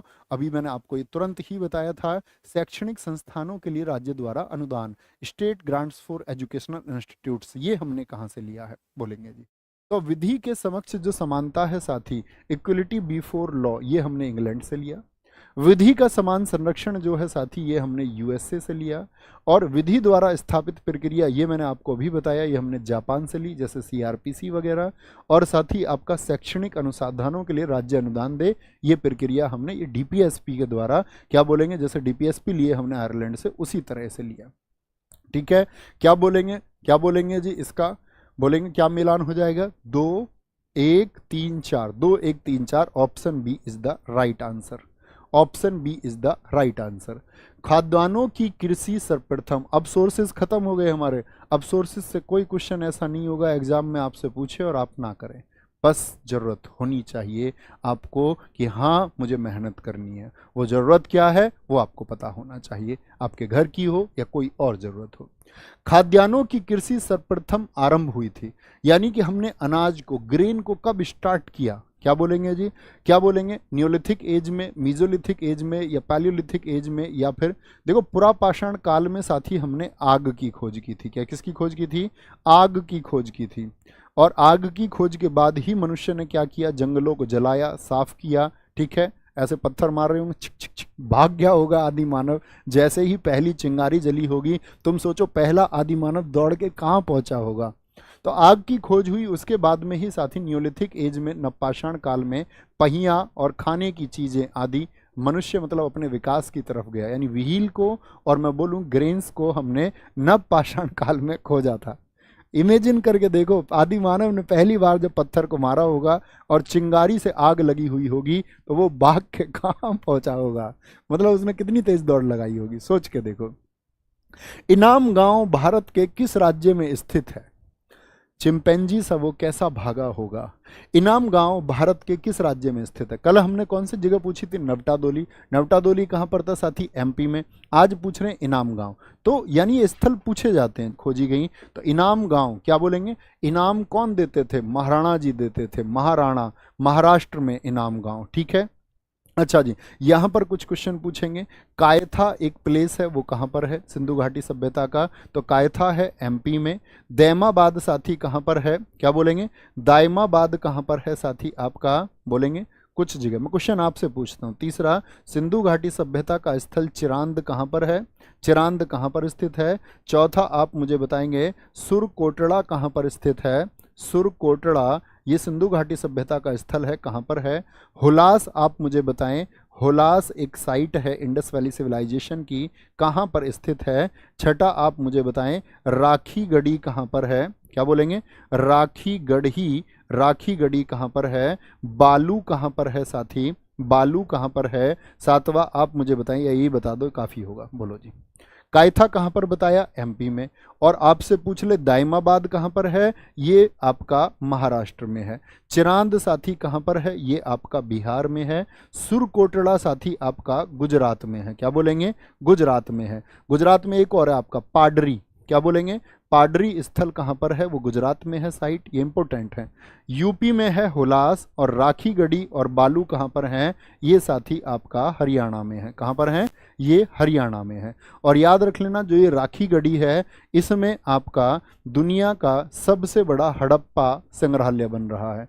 दुनिया का सबसे बड़ा, करंट अफेयर्स का बहुत अच्छा क्वेश्चन है, दुनिया का सबसे बड़ा हड़प्पा म्यूजियम कहाँ पर बन रहा है, दुनिया का सबसे बड़ा हड़प्पा संग्रहालय कहाँ पर बन रहा है, क्या बोलेंगे, दुनिया का सबसे बड़ा हड़प्पा संग्रहालय भैया वो राखी गढ़ी में बन रहा है।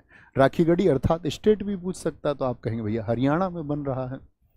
हड़प्पा सभ्यता के निम्नलिखित में से किस स्थान से जल संरक्षण के साक्ष्य मिले हैं, यानी वाटर का कंजर्वेशन वो लोग करते थे बड़े टेक्निकल तरीके से, पानी को बचाते थे, ये कहाँ से मिले, यानी अब से लगभग 2000 वर्ष पहले अगर हम बात करें, ये आखिरी समय, और अगर बात करें पुराना तो 3500-4000 वर्ष पहले लोग बचा रहे थे पानी को।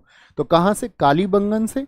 कालीबंगन कल कहाँ पर बताया, राजस्थान में, मोहनजोदड़ो पाकिस्तान में, और साथ ही लोथल गुजरात में कल आपको बताया। तो धौलावीरा, धौलावीरा किस राज्य में है, गुजरात में है भैया, धौलावीरा गुजरात में है। इसकी खोज हुई थी आपका 1967 to 68, ये की गई थी जेपी जोशी के द्वारा, क्या बोलेंगे, जेपी जोशी के द्वारा। धौलावीरा से ही साथी हमको क्या मिला था, यहाँ से खेल के साक्ष्य मिले थे, क्या मिले थे, खेल के साक्ष्य, एविडेंस ऑफ स्पोर्ट्स हमको कहाँ से मिले थे, खेल के साक्ष्य, यानी कि एक खेल स्टेडियम भी आपसे पूछा जाता है, खेल स्टेडियम कहाँ पर मिला, एक स्टेडियम मिला है आपका कहाँ पर, वो धौलावीरा में, क्या बोलेंगे, धौलावीरा में मिला है, गलती नहीं करनी है। स्वतंत्रता प्राप्ति के पश्चात भारत में उत्खनित प्रथम सैंधव स्थल कौन सा है, भारत को स्वतंत्रता मिली, जी हाँ ठीक है, तो स्वतंत्रता प्राप्ति के पश्चात भारत का उत्खनित प्रथम साइट कौन सा है, क्या रोपड़ है, कालीबंगन है, बनवाली है, या फिर लोथल है, तो क्या बोलेंगे भैया रोपड़। कहाँ पर है ये, 1950 में, अगर मैं रोपड़ की बात करूं 1950 में खोजा गया, जिसका आधुनिक नाम है रूपनगर। स्टेट आप बताएं कि रोपड़ किस राज्य में स्थित है, आधुनिक नाम है इसका साथी आपका, क्या बोलेंगे, रूपनगर। और कहाँ पर स्थित है ये, पंजाब में स्थित है। और रोपड़ साथी किस नदी के किनारे है, ये सतलज रिवर के किनारे है, किसके, सतलज रिवर के किनारे है, ये बात याद रख लेना। अगर मैं बात करूं 1950 में जब इसकी खोज हुई, तो इसके जो खोजकर्ता थे वो बीबी लाल थे, कौन थे, खोजकर्ता इसके साथी बीबी लाल हैं, किसके, आपका रोपड़ के बीबी लाल।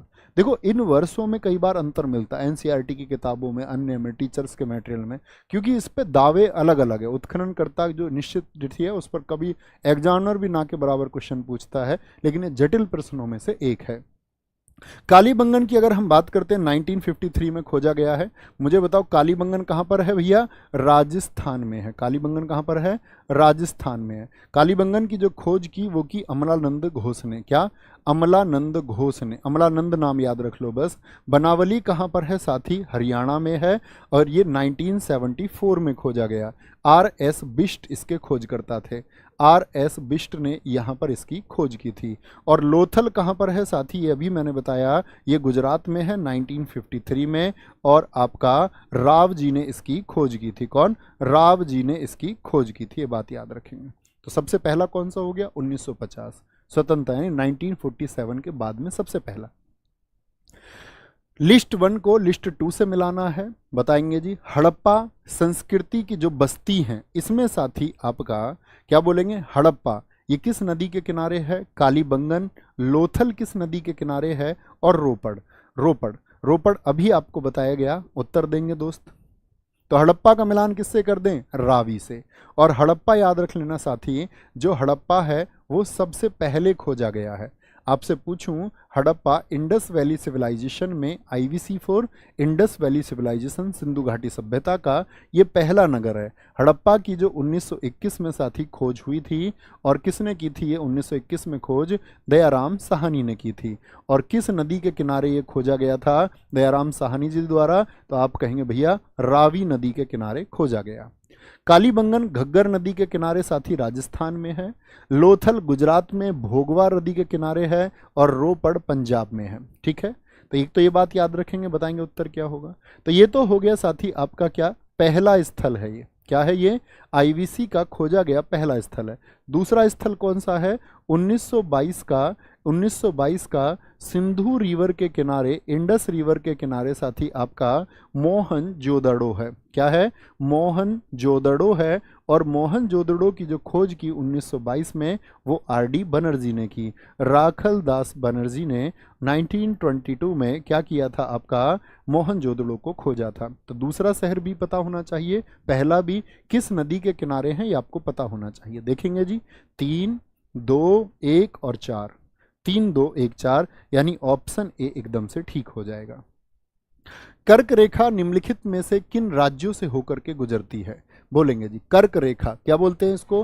Tropic of cancer, TOC। कर्क रेखा को ही हम क्या कहते हैं? TOC। पहले तो मुझे बताएं TOC कितने राज्यों से होकर के गुजरती है? TOC कितने राज्यों से होकर के गुजरती है? तो कितने राज्यों से होकर गुजरती है? कितने राज्य हैं भैया? राज्यों की संख्या है आपकी 8 राज्य। कल भी मैंने बताया ट्रॉपिक ऑफ कैंसर कितने डिग्री लाइन को कहते हैं, बताएंगे जी। कर्क रेखा कितने डिग्री लाइन को कहते हैं? तो ग्लोब पर जो 23.5 डिग्री उत्तरी अंशांश है, कल साथी मैंने आपको बताया ये ग्लोब है, ये 0 डिग्री लाइन है, इधर नॉर्थ पोल होता है, इधर साउथ पोल होता है, और 23.5 डिग्री से कर्क रेखा गुजर रही है, जिस पर आपका प्यारा देश भारत स्थित है। ठीक है, तो 8 राज्य कौन कौन से हैं, कैसे याद करेंगे? 8 राज्य बोलते हैं मित्र पर गमछा झार। क्या बोलेंगे? मित्र पर बहुत पुरानी ट्रिक है, सदियों पुरानी। मित्र पर गमछा झार क्या बोलेगा जी? मी से बनता है भैया मिजोरम। क्या बनता है? मिजोरम बनता है। त्रय से बनता है दोस्त आपका त्रिपुरा। क्या बोलेंगे? त्रिपुरा बनता है। और पै से बनता है साथी आपका पश्चिम बंगाल। क्या बोलेंगे?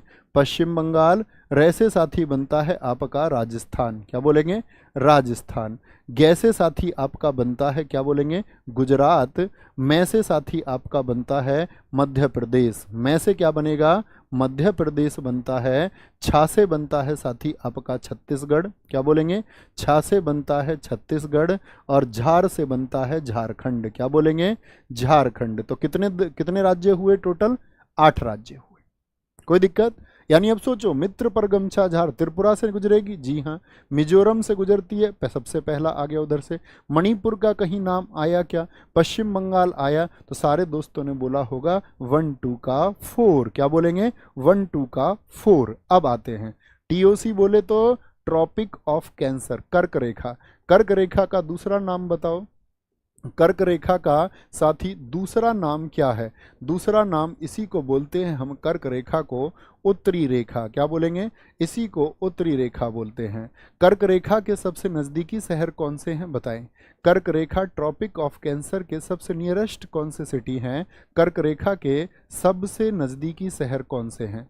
ग्लोब सबसे नज़दीकी शहर। ग्लोब खरीदने के पैसे शायद नहीं हो कई साथियों के पास, लेकिन हाथ से मैप बनाया कि नहीं बनाया? कागज पे चिपकाया, दीवार पे अपने सामने टेबल पर चिपकाया साथी? होना चाहिए हर स्टूडेंट के। तो कर्क रेखा के सबसे नज़दीकी शहर तो क्या बोलेंगे भैया? यानी कि अगर मैं बात करूं आपसे, अगर मैं बात करूं कि भारत में यहाँ से कर्क रेखा गुजरती है, तो इस लाइन के सबसे पास में कौन सा है? तो क्या बोलेंगे? रांची सबसे पास में है। क्या बोलेंगे? रांची हो गया आपका। और एक रांची और एक जबलपुर। रांची कहाँ का साथी? रांची है आपका कहाँ का? झारखंड का। अच्छा भैया, ये कितने डिग्री पर है रांची? ये 23 डिग्री 11 मिनट पर है। जबलपुर की बात करें MP में, ये 23 डिग्री 11 मिनट पर है। जबलपुर कहाँ पर है? MP में। MP में। और मध्य प्रदेश का हाई कोर्ट कहाँ पर है? वो भी जबलपुर में ही है। मध्य प्रदेश का साथी जो हाई कोर्ट है, हाई कोर्ट है। हर राज्य का हाई कोर्ट जरूरी नहीं है उसकी कैपिटल में हो, जैसे यूपी का लखनऊ में नहीं है, यूपी का कहाँ, इलाहाबाद में। उन्हीं को एग्जाम में ज़्यादा पूछता है जिसका उसके क्या बोलेंगे भैया, आपका कहाँ पर स्थित नहीं है, उसकी कैपिटल में स्थित नहीं है, वो ज़्यादा पूछा जाता है। कोई दिक्कत कोई परेशानी? आगे आते हैं। नेक्स्ट है आपका, ये कर्क रेखा गुजर रही है यहाँ से, ये फोटो भी आप ले सकते हैं। देखो इसमें और क्या क्वेश्चन पूछ लेता आपसे दोस्त, बड़े ध्यान से देखना मेरी बात को। अगर मैं कहूँ ये पूछ लेता है इधर क्या है, कौन सी दिशा है, ये तो मैंने कल आपको बताया भैया इधर तो नॉर्थ है, ब्लैक पेन लेते हैं, इधर नॉर्थ है दोस्त, इतना तो जानते हैं, समझ गए भैया, रीजनिंग में भी करते हैं। ये साउथ है, इधर क्या है, ये ईस्ट है, और ये क्या है दोस्त आपका वेस्ट है। तो कई बार तो ये पूछ लेता कर्क रेखा पर पश्चिम से पूर्व की ओर क्रम क्या होगा, 3-4 स्टेट लिख देगा आपका, या पूछ लेगा पूर्व से पश्चिम की ओर क्रम क्या होगा। कर देंगे ना, एक बार थम्स अप करें, एक बार थम्स अप करके बताएं। ठीक है भैया, कर्क रेखा पर दूरी, हाँ वो ऑप्शन पर भी डिपेंड करता है। मान के चलो अब कर्क रेखा से नजदीक पूछ ले और एक शहर दे दे आपको तेलंगाना का, ठीक है, या मान के चलो एक शहर दे दे तमिलनाडु का, तो सबसे दूर कौन हो जाएगा, ऑटोमेटिक सी बात है फिर तमिलनाडु का शहर उससे दूर हो जाएगा, है ना। तब तो सोचना ही नहीं है, तब तो बौद्धिक तरीके से उत्तर देना है। निम्नलिखित में से कौन सा एक स्थान भारतीय मानक समय याम्योत्तर के सबसे नजदीक है। ये तो ही बात ट्रॉपिक ऑफ कैंसर की। अब हम बात कर रहे हैं closest to Indian standard time, जिसको हम बोलते हैं IST, इंडियन स्टैंडर्ड टाइम, जो GMT से ग्रीनविच मीन टाइम से 5.5 घंटे आगे है। तो वो भारत में कहाँ से गुजरता है, जानते हैं इस बात को, इसको मैप से बता देते हैं। ठीक है, कर्क रेखा तो सारे जान चुके जी भैया। अगर मैं आपको डिग्री बताऊं, कल साथी मैंने क्या डिग्री बताई थी, बोलना यहाँ कौन सा डिग्री आएगा भैया, 8 डिग्री 4 मिनट आपने यहाँ बताया था। यहाँ आपने भैया बताया था 37 डिग्री और 6 मिनट बताया था दोस्त जी भैया। यहाँ आपने बताया था 68 डिग्री 7 मिनट आपका, और यहाँ भैया आपने बताया था आपका, बोलो फटाफट से कितना, 97 डिग्री 25 मिनट जी भैया। यहाँ आपने ये बता दिया, यही बताया था 68 60 97 25 जी भैया। तो मुझे बताओ भारतीय जो मानक समय रेखा है, यानी कि भारतीय जो इंडियन स्टैंडर्ड टाइम है, भारतीय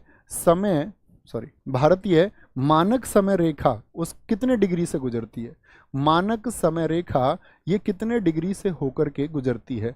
तो क्या बोलेंगे भैया, ये गुजरती है 82.5 डिग्री ईस्ट से। अब दोस्त मुझे बताओ, थोड़ा सा लॉजिक लगाना बस, 82.5 डिग्री पूर्वी किधर होगा, तो भैया ये पश्चिम है, ये पूर्व है, ये 68 से लेकर के 97 है, 68 से 97 है। तो मुझे बताओ 82.5 कहाँ पर गुजरेगी, इसका बीच कहाँ पर होगा, लगभग 80 किसके पास आएगा, 68 के पास कि 97 के पास, तो कहाँ से होकर के गुजर जाती है, तो यहाँ पर ब्लैक हमको लेना होगा। तो क्या बोलेंगे भैया, ये गुजरती है आपका उत्तर प्रदेश, मध्य प्रदेश, छत्तीसगढ़, और छत्तीसगढ़ के बाद में ये साथी आपका उड़ीसा और आंध्र प्रदेश से। तो ये जो लाइन है आपकी, ये 82.5 डिग्री की होगी। ठीक है, तो कितने राज्यों से होकर के गुजरती है, पहला क्वेश्चन मेरा ये है। भारतीय मानक समय रेखा जैसे कर्क रेखा आपने बताई, तो इंडियन स्टैंडर्ड टाइम जो ये साथी आपका लाइन है, ये कितने राज्यों से, कितने स्टेट से होकर के गुजरेगी, बताएं जी फटाफट से, कितने स्टेट से होकर के गुजरेगी। तो आप बोलेंगे भैया 5 स्टेट से होकर के गुजरती है, और वो 5 स्टेट कौन कौन से हैं, यूपी में छत उड़ी आंधी में, क्या बोलेंगे, यूपी में छत उड़ी, कहाँ पर आपका, आंधी में। भैया मध्य प्रदेश में नहीं उड़ेगी भाई, उड़ तो कहीं भी जाएगी, तुम उड़ा दो ना। यूपी मतलब पहला स्टेट यूपी, एम से साथी आपका MP, CH से छत्तीसगढ़, ओ से साथी आपका उड़ीसा हो गया, और आंधी से हो गया आपका आंध्र प्रदेश। क्या बोलोगे, आंध्र प्रदेश से गुजरती है। तो इतनी बात समझे। अच्छा भैया, मुझे तो एक और क्वेश्चन बन गया मेरे दिमाग में, तो कि भैया ये जो ट्रॉपिक ऑफ कैंसर थी, यानी जो 23.5 डिग्री से गुजरती है भारत में, और ये जो भैया आपका, ये दोनों एक दूसरे को कट कर रही हैं कि नहीं कर रही हैं, बताओ यस और नो। तो क्वेश्चन बनेगा आपका, क्वेश्चन क्या बनेगा कि कर्क रेखा और IST एक दूसरे को कहां पर कट करती हैं, क्या बोलोगे, ट्रॉपिक ऑफ कैंसर और साथ ही आपका IST की जो भारतीय समय याम्योत्तर लाइन है, एक दूसरे को कट कहां पर करेंगी, एक दूसरे को कहां काटेंगी, क्या बोलेंगे, एक दूसरे को कहां कहाँ काटेंगी? तो ये कहाँ पर काटती हैं आपका साथी याद रख लेना, भैंसा मुंडा में काटती हैं। भैंसा मुंडा कहाँ पर है? ये सूरजपुर जिले में एक स्थित जगह है आपका, जो कहाँ पर है भैया? छत्तीसगढ़ में है। कहाँ पर है? छत्तीसगढ़ में।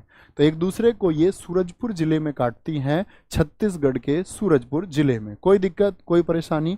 गांव है भैंसा मुंडा, और वहां पर बाकायदा साथी आप कभी जाएंगे, साथी बहुत सारे जानते भी होंगे। क्वेश्चन पर वापस आते हैं। कौन सा एक स्थान है जो भारतीय मानक समय यमयुत्तर के सबसे नजदीक है? यानी कि उत्तर प्रदेश की बात करते हैं तो किस में बात करते हैं दोस्त हम? मिर्जापुर हमारा आंसर हो जाएगा। यूपी का कौन सा स्थल है जहां से भारतीय समय को लिया गया है? वो मिर्जापुर से लिया गया है। तो भैंसा मुंडा जब आप जाएंगे ना, उस गांव में मैप बना हुआ बाकायदा दिखा रखा है, यहाँ से कर्क रेखा गुजरती है, पत्थर गड़ा हुआ है वहां पर, तो वहां दिखा रखा है सब कुछ। यूट्यूब पर बहुत सारी वीडियोज है। निम्न में से कौन एक राज्य भारत की 7 बहनों में सम्मिलित नहीं है? भारत की 7 सिस्टर्स हम किनको बोलते हैं? तो भैया 7 बहनें, उनका एक भैया। तो कौन सा है वो भैया बताओ जरा? मेघालय है क्या? मेघालय 7 बहनों में है? जी हाँ। अरुणाचल प्रदेश है? जी हाँ। असम है? सिक्किम क्या है? सिक्किम तो भैया भाई है, ये 7 बहनों का भाई। किस राज्य को 7 सिस्टर्स का ब्रदर कहा जाता है? 7 बहनों का भाई है ये। क्या है? 7 बहनों का भाई है। तो 3 तो ये हो गए, और कौन कौन से बचे? मैप में देखें एक बार। 7 सिस्टर्स से क्या मतलब है? देखो, भारत का ये जो हिस्सा है ना साथी, ये वाला, ये जो छोटे छोटे आपका स्टेट हैं, क्योंकि इन सब की आप देखोगे ना भौगोलिक समानताएं, यहाँ की जो आर्थिक समानताएं हैं, यहाँ की जो राजनीति है, वो सब कॉमन है। इसीलिए इन 7 को बता दिया गया 7 सिस्टर्स। क्या बोल दिया गया? इधर जो 7 हैं आपके नॉर्थ ईस्ट के, इनको बोलते हैं 7 बहनें। क्या बोलते हैं? लेकिन सिक्किम नहीं है। सिक्किम कौन है? इनका भाई है। तो क्या बोलेंगे? मेघालय हो गया, अरुणाचल प्रदेश हो गया, असम हो गया, और कौन कौन से भैया? एक मणिपुर हो जाएगा। क्या बोलेंगे? एक भैया मणिपुर हो जाएगा, नागालैंड हो जाएगा। क्या बोलेंगे? नागालैंड हो जाएगा आपका, मिजोरम हो जाएगा, मिजोरम। ये मैप आपके मस्तिष्क में होना चाहिए। त्रिपुरा हो गया आपका। जब तक मैप भारत का, यार कम से कम आप इस देश में पैदा हुए हैं तो आपको भारत के राज्यों का ज्ञान तो होना ही चाहिए। तैयारी नहीं करते तब भी होना चाहिए था। अच्छा जी, ये 7 बहनें नाम किसने रखा था? 7 बहनें नाम किसी ने तो रखा होगा। 7 बहनें नाम ये 1972 में रखा गया, और ये रखा गया साथी आपका ज्योति प्रसाद सेकिया के द्वारा। क्या बोलेंगे? ज्योति प्रसाद सेकिया के द्वारा, एक आपका राजनेता ज्योति प्रसाद सेकिया के द्वारा ये नाम रखा गया, याद रख लेना। अगर मैं पूछूं इन 7 राज्यों में सबसे बड़ा राज्य कौन सा है? 7 राज्यों में 7 सिस्टर्स में सबसे बड़ा क्षेत्रफल किसका है? सबसे बड़ा जो एरिया है वो अरुणाचल का है। क्या बोलेंगे? सबसे बड़ा एरिया वो अरुणाचल का है। और सबसे छोटा जो है साथी, सबसे छोटा जो है वो, क्या बोलेंगे? सबसे छोटा एरिया अगर आपसे पूछ ले तो हम बोलेंगे भैया वो त्रिपुरा का है। किसका? त्रिपुरा का। क्योंकि ऐसे भी क्वेश्चन पूछे जाते हैं। ये तो पूछता ही है कि भारत में सबसे बड़ा राज्य कौन सा है, वो तो मैं आपको कराऊंगा ही। ठीक है, आगे आएंगे। क्या बोलेंगे? निम्नलिखित राज्यों में से कौन द्विभाषी राज्य नहीं है? यानी जिसमें 2 लैंग्वेज नहीं बोली जाती, सिर्फ एक ही लैंग्वेज बोली जाती है। नागालैंड में अगर मैं बात करूं बोली जाती है क्या? आप बोलेंगे जी भैया, कोन्याक और अंगामी और अंग्रेजी। क्या बोलोगे? कोन्याक भाषा कहाँ की है? अंगामी भाषा का, अंगामी जो लैंग्वेज है, और साथ ही इंग्लिश लैंग्वेज, ये कहाँ पर बोली जाती हैं? ये भैया पहचान है नागालैंड की। सिक्किम की अगर हम बात करते हैं तो यहाँ पर गोरखा और अंग्रेजी दोनों बोली जाती हैं। गोरखा और इंग्लिश दोनों भाषाएं बोली जाती हैं आपका सिक्किम में। कर्नाटक की अगर मैं बात करूं, देखो थोड़ा शब्द गलत लिखा हुआ, कर्नाटक होता है। तो कर्नाटक में क्या होगा साथी? सिर्फ और सिर्फ एक ही भाषा है, कन्नड़। क्या बोलेंगे? कन्नड़। द्विभाषी नहीं है यहाँ पर, अन्य भाषाएं नहीं है, अन्य भाषाएं नहीं है। त्रिपुरा की साथी अगर हम बात करें, यहाँ पर आपका कोक बोरोक, ना जाने कितनी बार एसएससी ने पूछा है, कोक बोरोक दिवस और कोक बोरोक भाषा का संबंध किससे है? और त्रिपुरा में, क्योंकि ये 3 तरफ से बंगाल से घिरा है, तो बंगाली भाषा भी यहाँ पर बोली जाती है। कोक बोरोक भाषा भारत के किस राज्य की है? तो क्या बोलेंगे? त्रिपुरा की है भैया। ठीक है, त्रिपुरा की है। आगे आएंगे। भारत के संदर्भ में निम्नलिखित कथनों में से कौन सा सही है? कौन सा स्टेटमेंट सही है? भारत विश्व का 6ठा सबसे बड़ा देश है। ये स्टेटमेंट क्या सही है? बोलेंगे। मैं कहूँगा नहीं जी। भारत, अगर मैं बात भी करता जनसंख्या में लिखा होता या ये भी लिखा होता दूसरा बड़ा देश है, तो मैं मान लेता कि जनसंख्या में सेकंड पर हैं हम चाइना के बाद में, और साथ ही क्षेत्रफल में हम कौन से पर हैं? क्षेत्रफल में हम 7वें पर हैं। रूस, आपका कनाडा, चाइना, अमेरिका, क्या बोलते हैं उसको, ब्राजील, और फिर साथ ही आपका ऑस्ट्रेलिया के बाद में क्या बोलेंगे, क्षेत्रफल में हम 7वें पर आते हैं, 7वां स्थान है। संसार का लगभग 2.4% क्षेत्र भारत के अंतर्गत आता है। जी भैया, भारत विश्व के क्षेत्रफल का कितने प्रतिशत आपका घेरता है? 2.4%। और भारत का क्षेत्रफल बताइए कितना है? भारत का साथी जो अपने प्यारे देश भारत का एरिया कितना है? क्या बोलेंगे? एरिया है 32,87,263 वर्ग किलोमीटर, किलोमीटर स्क्वायर, यानी पूरी दुनिया का ये 2.4% है। कर्क रेखा देश के बीच से गुजरती है जो अंशांशीय विस्तार को 2 बराबर भागों में बांटती है।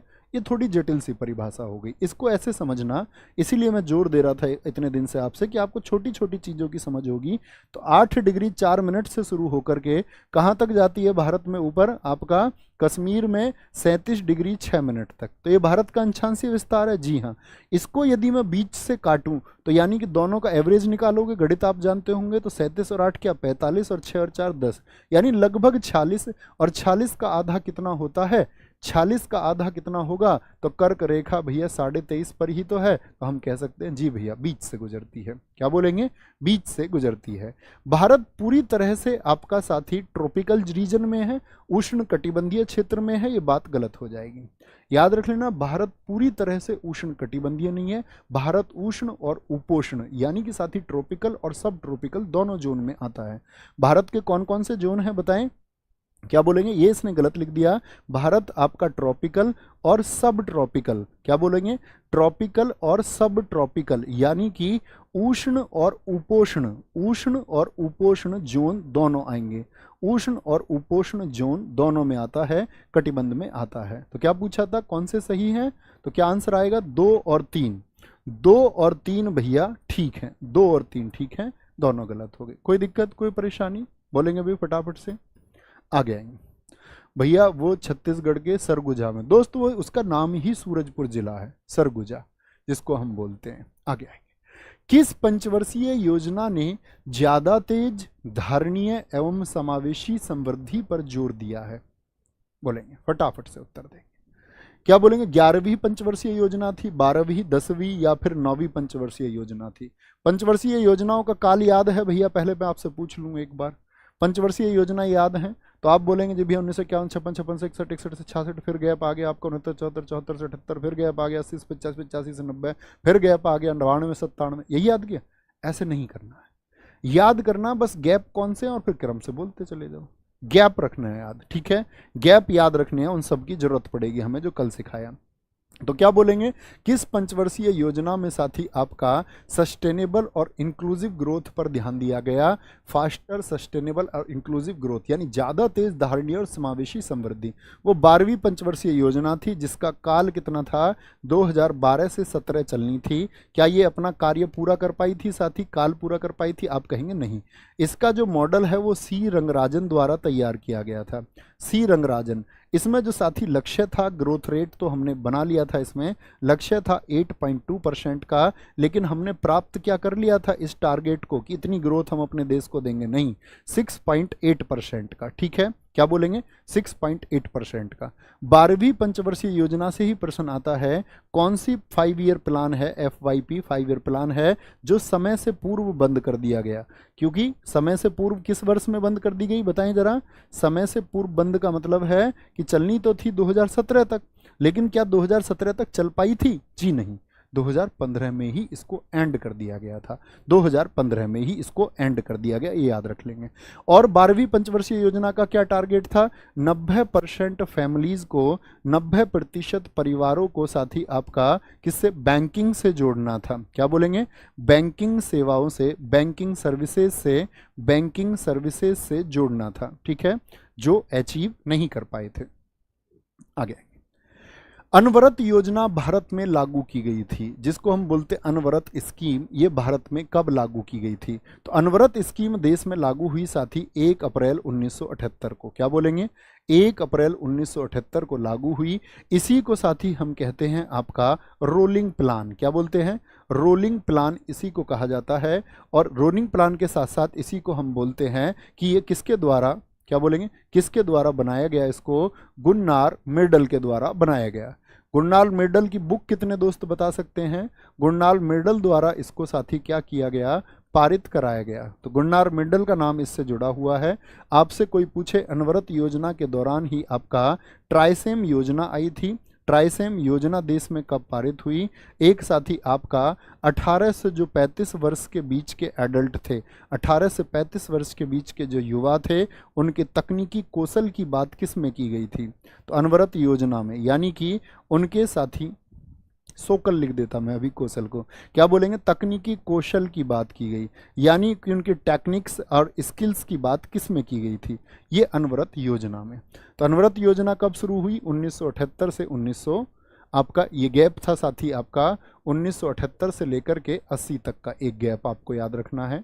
एक गैप था हमारा 1966 से 69 तक का, और एक गैप था हमारा सारी योजनाओं में 1990 से 92 तक का। ये 3 गैप हैं, बाकी सब लगातार हैं। गैप याद रखेंगे 3। थम्सअप आप लोगों के चाहिए होंगे।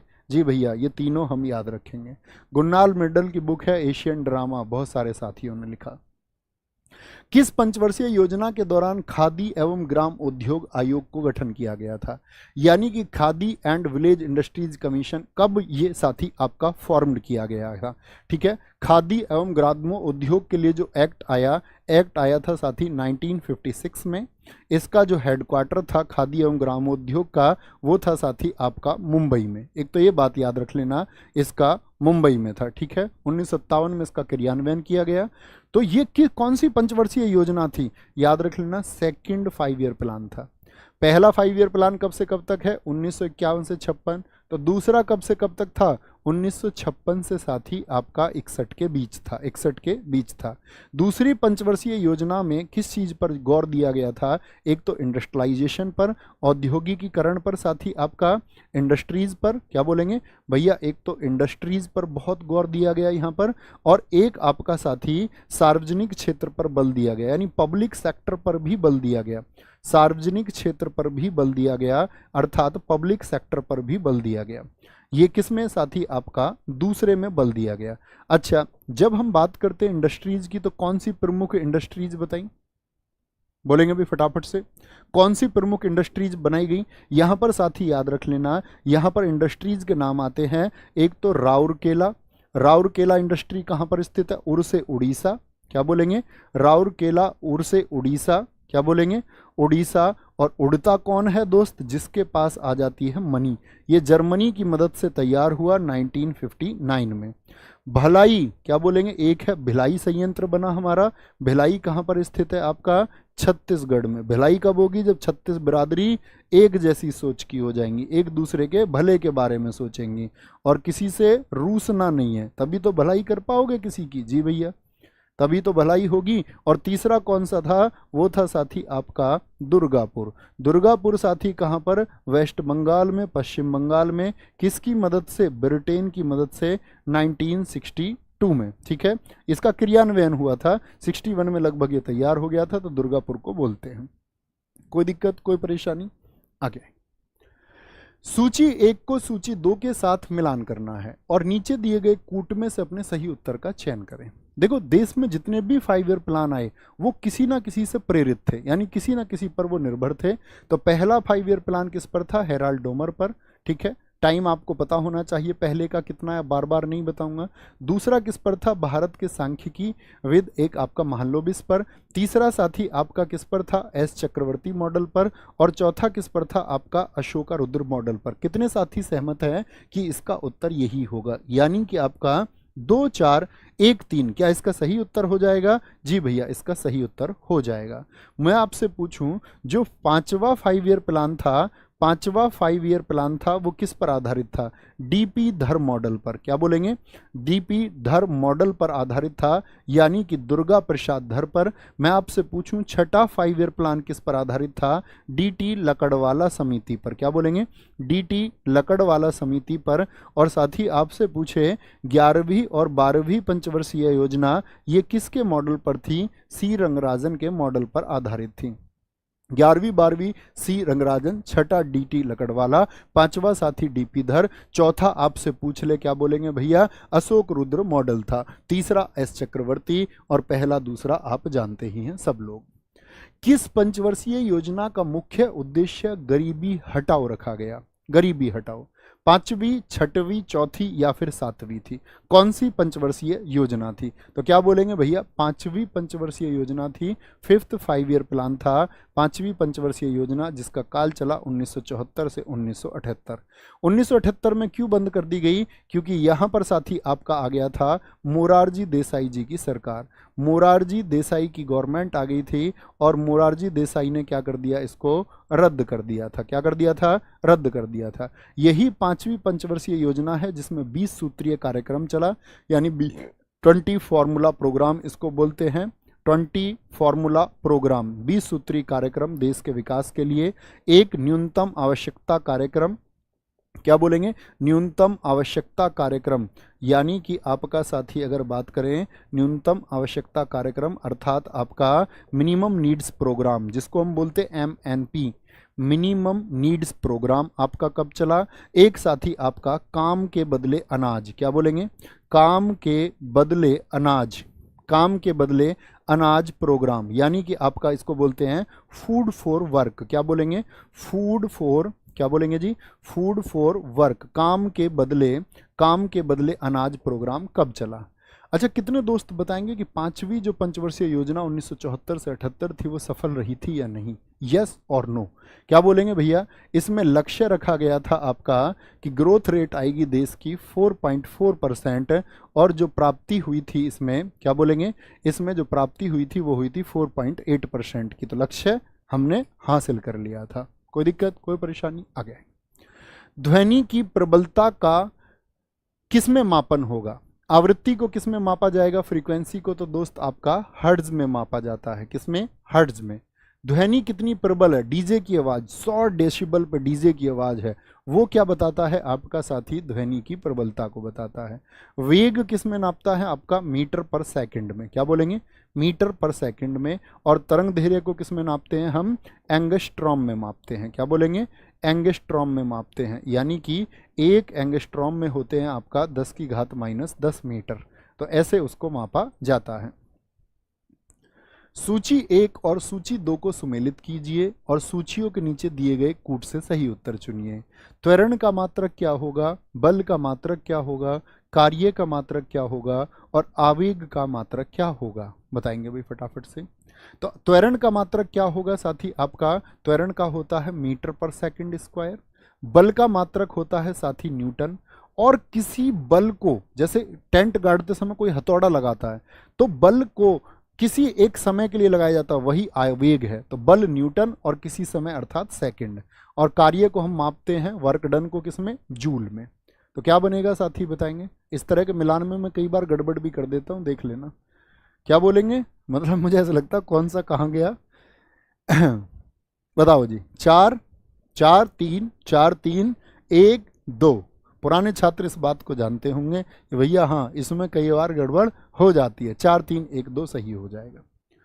स्वर्णकारों द्वारा प्रयोग, स्वर्णकार मतलब जो गोल्ड का काम करते हैं, उनके पास आने वाला जो एक्वारेजिया है, एक्वारेजिया जिसको हम बोलते हैं साथी अम्लराज। गाँव में आते हैं, ऐसे ही आपने देखा होगा, आंटी जी अपनी सोने की चीज साफ करवा लो। और आंटी ने बोला पगली तू चोर है। बोला आंटी जी ऐसे साफ करने के लिए नहीं कह रहा, मैं कह रहा हूँ उनको चमका दूंगा। बोली चाची बोली क्या पैसे लेगा उसको चमकाने के? तो उसने बोला जी फ्री में। हम तो ऐसे समझो सोशल सर्विस कर रहे हैं, बाकी तुम्हारी मर्जी है जो दे दो। तो आंटी भी ले आई अपनी सोने का हार। नौलखा हार, ले भैया ऐसे चमका दें। उनके पास क्या होता है, एक्वारेजिया होता है, अम्लराज होता है, वो उसमें उसको डालते हैं तो ऊपर वाली परत उतर जाती है, आंटी की चीज़ एकदम चमकदार और आंटी बहुत खुश। आंटी को ये नहीं पता ये अम्लराज जो होता है ये एयू अर्थात गोल्ड अर्थात सोने को भी गला देता है, इवन प्लेटिनम जैसी कठोर चीज़ों को भी, प्लेटिनम जैसी कठोर चीज़ों को भी ये क्या कर देता है, गला देता है। तो वो तो ले गया अपने साथ में गला के, आंटी खुश हो रही है कि चीज़ चमक गई है, उन्हें नहीं पता चीज़ सच में साफ हो गई है, थोड़ी साफ नहीं हुई, ज़्यादा साफ हो गई है। तो किन दो चीज़ों से बनता है, नाइट्रिक अम्ल और सल्फ्यूरिक अम्ल से बनेगा क्या, नाइट्रिक अम्ल और हाइड्रोक्लोरिक अम्ल। यहाँ से दो क्वेश्चन पूछे जाते हैं साथी। देखो नाइट्रिक अम्ल होता है HNO3, क्या होता है, नाइट्रिक अम्ल होता है HNO3 और हाइड्रोक्लोरिक अम्ल होता है HCl। तो इनको ऐसे याद रख लेना, HCl में क्या है, एक, तो एक इधर ले आना, HNO3 में क्या है, 3 इधर ले आना, तो 1:3 में इनको बांटा जाता है, यानी 25% तो HNO3 होता है और 75% उसमें क्या होता है, हाइड्रोक्लोरिक एसिड होता है। हाइड्रोक्लोरिक एसिड कहाँ पर मिलता है, हमारे स्टोमक में, जो खाना पचाने का काम करता है, ये यहाँ पर भी पाया जाता है। और HNO3 का इस्तेमाल किस में होता है, विस्फोटक बनाने में, किसमें, विस्फोटक बनाने में इस्तेमाल होता है। कोई दिक्कत, कोई परेशानी। दूध का औसत पीएच मान क्या होता है, कल हमने पीएच स्केल बताया, एच सोरेनसन ने खोज की, आपका 0 से 14 के बीच होता है। बताओ जी भैया, तो पीएच वैल्यू कितनी होगी दूध की, पीएच वैल्यू कितनी हो जाएगी दूध की, फटाफट से सारे दोस्त बोलेंगे। दूध एसिडिक होता है कि बेस होता है, ये भी बताना होगा, तो वो बता देंगे, तो वैल्यू पता होगी तभी तो भैया बता पाएंगे। तो दूध होता है 6.6 पर, यानी कि दूध जो अगर हम बात करते हैं, कभी भी पीएच वैल्यू साथी फिक्स नहीं होती, वो बात है कि किस टेम्परेचर पर उसको मापा जा रहा है। याद मुझे बताना, अगर कभी भी टेम्परेचर बढ़ेगा तो पीएच वैल्यू पर क्या प्रभाव पड़ेगा, तो पीएच वैल्यू जो है साथी वो घट जाएगी, ये बात याद रख लेना। पीएच वैल्यू डाउन आ जाएगी अगर टेम्परेचर बढ़ रहा है, टेम्परेचर घटेगा तो पीएच वैल्यू क्या हो जाएगी, बढ़ जाएगी, ये बात याद रखेंगे। एक तो कुछ पीएच वैल्यू हैं साथी, आपका HCl जो हाइड्रोक्लोरिक एसिड है उसकी जो पीएच वैल्यू होती है, इसकी जो पीएच वैल्यू है वो शून्य के निकट होती है, 0 के नज़दीक होती है। क्या बोलेंगे, शून्य के नज़दीक किसकी पीएच वैल्यू होती है, वो साथी आपका किसकी होती है, एसिडिक होता है, HCl, इसीलिए बोलते हैं उसको एसिड। नींबू की पीएच वैल्यू जो होगी वो 2.2 से 2.4। अब एग्जाम में आ गया 2.3, तो वो चुनना है, ये फिक्स नहीं होती, नियर बाई होती है। नींबू हो गया। कॉफ़ी की पीएच वैल्यू कितनी होती है, कॉफ़ी की पीएच वैल्यू कितनी होती है, 4.5 से 5.5 के बीच में होती है। शुद्ध जल बताओ, क्या बोलेंगे, शुद्ध जल की पीएच वैल्यू कितनी हो जाएगी, वो न्यूट्रल हो जाएगा, क्या बोलेंगे, उदासीन हो जाएगा। आपसे पूछे ब्लड की पीएच वैल्यू कितनी होती है, क्षारीय होता है 7.4। आपको टीयर की पीएच वैल्यू पूछ ले आंसू की तो 7.4। समुद्री जल की पूछ ले सी वाटर, ये भी एसिडिक होता है, भारी होता है, समुद्री जल होता है 8.4। और NaOH सोडियम हाइड्रो ऑक्साइड, इसकी पीएच वैल्यू कितनी होती है, वो 14 होती है। सोडियम हाइड्रो ऑक्साइड की पीएच वैल्यू कितनी होती है भैया, 14 होती है, हमेशा याद रखना है। साइनोकोबाल्मीन है, साइनोकोबाल्मीन क्या होता है बताएंगे एक बार। विटामिन सी होता है, विटामिन B2 होता है, या फिर विटामिन B12 होता है, या B6 होता है। तो विटामिन B12 को हम क्या बोलते हैं, साइनोकोबाल्मीन कहते हैं, साइनोकोबाल्मीन। B6 को हम बोलते हैं पायरिडॉक्सिन, क्या बोलते हैं, बोलेंगे भी फटाफट से, पायरिडॉक्सिन कहते हैं। B2 को क्या कहते हैं, कितने दोस्त बताएंगे, B2 को हम क्या कहते हैं, B2 को बोलते हैं राइबोफ्लोविन, क्या बोलते हैं, राइबोफ्लोविन इसको हम कहते हैं। और सी को क्या कहते हैं, अभी सी की बात नहीं करते, एस्कॉर्बिक एसिड कहते हैं हालांकि उसको। मुझे बताओ जो विटामिन बी है वो उसको बोलते हैं बी कॉम्प्लेक्स, और बी में कितने होते हैं टोटल ये बता दो। बी कॉम्प्लेक्स में कितने विटामिन होते हैं, तो आप बोलेंगे 8 विटामिन होते हैं, जिसमें से B1 क्या है, इसको बोलते हैं थाइमीन, क्या बोलोगे, इसको बोलते हैं थाइमीन। B2 हो गया साथी आपका राइबोफ्लोविन। B3 होता है साथी आपका नाइसिन, एग्जाम में बहुत पूछे जाते हैं, नाइसिन होता है। विटामिन आपका B6 हो गया, B5 पेंटा होता है, उसको छोड़ दीजिए, वो नहीं पूछा जाता। B7 होता है आपका साथी बायोटीन, बहुत इंपॉर्टेंट है, बायोटीन, जिसकी कमी से बाल गिर जाते हैं, इसी को हम विटामिन H कहते हैं, विटामिन H कहते हैं। और B9 को हम बोलते हैं फॉलिक एसिड, क्या बोलते हैं, B9 को हम बोलते हैं फॉलिक एसिड। तो क्या बोलेंगे, 9 होता है भैया, 8 नहीं होता है, 7 होता है आपका, 6 होता है, 5 होता है आपका, 3 होता है, 4 नहीं होता, B1 होता है, B2 होता है। कोई दिक्कत, कोई परेशानी नहीं जी। निम्नलिखित युग्मों में से कौन सा सुमेलित नहीं है? अभी हम बेसिक्स जान रहे हैं बायोलॉजी के, फिर हम स्ट्रक्चर पर चल देंगे, सेल्स के क्वेश्चंस की तरफ चलेंगे। फिर थाइमीन कौन सा है भैया? अभी बताया मैंने, विटामिन B1 है। क्या बोलेंगे? विटामिन B1 है, और थाइमीन की कमी से होता है बैरी बैरी रोग। जी हाँ, B4 बैरी। आपका विटामिन डी किसकी वजह से हो? ये क्या करता है? हड्डियों को कमजोर कर देता है, हड्डियों को कमजोर कर देता है, इसलिए कहते हैं धूप में बैठना जरूरी है। विटामिन के की वजह से क्या होता है आपका? क्या आपका स्टेरिलिटी यानी कि बांझपन आता है? नहीं जी, बांझपन हमेशा आएगा विटामिन ई की कमी से। किसकी वजह से? विटामिन ई की कमी से आती है बांझपन, स्टेरिलिटी। नियासिन, नियासिन कौन सा होता है बताएंगे? नियासिन अभी मैंने आपको बताया B3 होता है, और उसकी वजह से पेलाग्रा रोग होता है। कोई दिक्कत, कोई परेशानी? अच्छा मुझे बताओ, विटामिन ए की कमी से कौन सा रोग होता है? इसकी वजह से होता है कलर ब्लाइंडनेस, रतौंधी हो जाता है। बी से थाइमीन होता है। विटामिन सी से साथी आपका स्कर्वी रोग होता है, मसूड़ों में सूजन आ जाती है। विटामिन डी आपको बता दिया, ई आपको बता दिया। विटामिन के की कमी से क्या होता है? विटामिन के की कमी से होता है रक्तस्राव। रक्तस्राव बोले तो साथी आपका सिग्निफिकेंट ब्लीडिंग होती है। क्या होती है? Significant bleeding. सिग्निफिकेंट ब्लीडिंग किसकी वजह से होती है आपका? तो विटामिन के की वजह से। कलर ब्लाइंडनेस किसकी वजह से आती है आपको? क्या बोलो? कलर नहीं, नाइट ब्लाइंडनेस बोलेंगे, सॉरी, नाइट ब्लाइंडनेस, रात का अंधापन है। नाइट ब्लाइंडनेस किसकी वजह से आती है साथी आपका? तो विटामिन ए की वजह से आती है। ठीक है। पूर्वोत्तर भारत के पहले नेचुरोपैथी हॉस्पिटल की नींव कहाँ पर रखी गई है? नेचुरोपैथी, ठीक है, नेचुरल तरीके से इलाज के लिए पूर्वोत्तर भारत में कहाँ पर अस्पताल बनाया गया? डिब्रूगढ़। डिब्रूगढ़ कहाँ पर स्थित है साथी आपका? असम में। और जो भारत के कहाँ पर केंद्रीय आयुष मंत्री कौन है बताएंगे? उन्होंने इसका उद्घाटन किया। केंद्रीय आयुष मंत्री कौन है जी? सर्वानंद सोनोवाल हैं। क्या बोलेंगे जी? सर्वानंद सोनोवाल ने क्या किया इसका? सर्वानंद सोनोवाल ने इसको उद्घाटन किया। इसका क्या किया है उन्होंने? उद्घाटन किया। कहाँ पर है डिब्रूगढ़ साथी बताएं एक बार? असम में स्थित है। असम के मुझे आप सीएम बता सकते हैं कौन है? असम के सीएम कौन है? हेमंत बिस्वा शर्मा है जी। कौन है भैया? हेमंत बिस्वा शर्मा है। राज्यपाल कौन है असम के बताएंगे? यहाँ के गवर्नर कौन है? क्या बोलेंगे भैया आपका? सॉरी, बाबू गुलाब, क्या बोलेंगे? गुलाब चंद कटारिया हैं। कौन है जी? गुलाब चंद कटारिया हैं। असम की साथी राजधानी क्या है बताएंगे? असम की जो कैपिटल है साथी वो क्या है? असम की कैपिटल क्या है भैया? दिसपुर है असम की कैपिटल। और क्वेश्चन पूछा जाएगा आपसे कि हेमंत बिस्वा शर्मा भारतीय बैडमिंटन संघ के अध्यक्ष भी हैं। कौन से संघ के? भारत का कौन सा राज्य का मुख्यमंत्री है जो बैडमिंटन संघ का अध्यक्ष भी है? तो भारतीय बैडमिंटन संघ के साथी अध्यक्ष कौन है? हेमंत बिस्वा शर्मा है। असम में मुझे आप बताओ साथी, राज्यसभा की कितनी सीटें हैं? राज्यसभा की कितनी सीटें हैं? बहुत बार पूछा जाता है, क्योंकि इसमें सारे पूर्वोत्तर भारत से अलग सीटें हैं। बाकी सब में तो एक एक दो दो हैं, लेकिन यहाँ पर क्या है? यहाँ पर आपका सीटें अलग हैं। राज्यसभा में सीटें हैं साथी आपका 7, लोकसभा में 14, और विधानसभा में सीटें हैं 126 सीट। और पूर्वोत्तर के राज्यों की सीट अगर पूछता है कभी भी, तो सबसे ज़्यादा क्वेश्चन बनेगा कहाँ से? वो बनता है आपका लोकसभा या राज्यसभा से।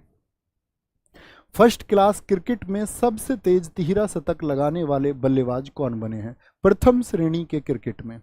देखो, भारत के लिए सबसे पहला तिहरा शतक वीरेंद्र सहवाग ने लगाया, ये आपको पता होना चाहिए। 309 और 319 रन है। वीरेंद्र सहवाग के अलावा दूसरे भारतीय कौन थे, बता सकते हैं आप?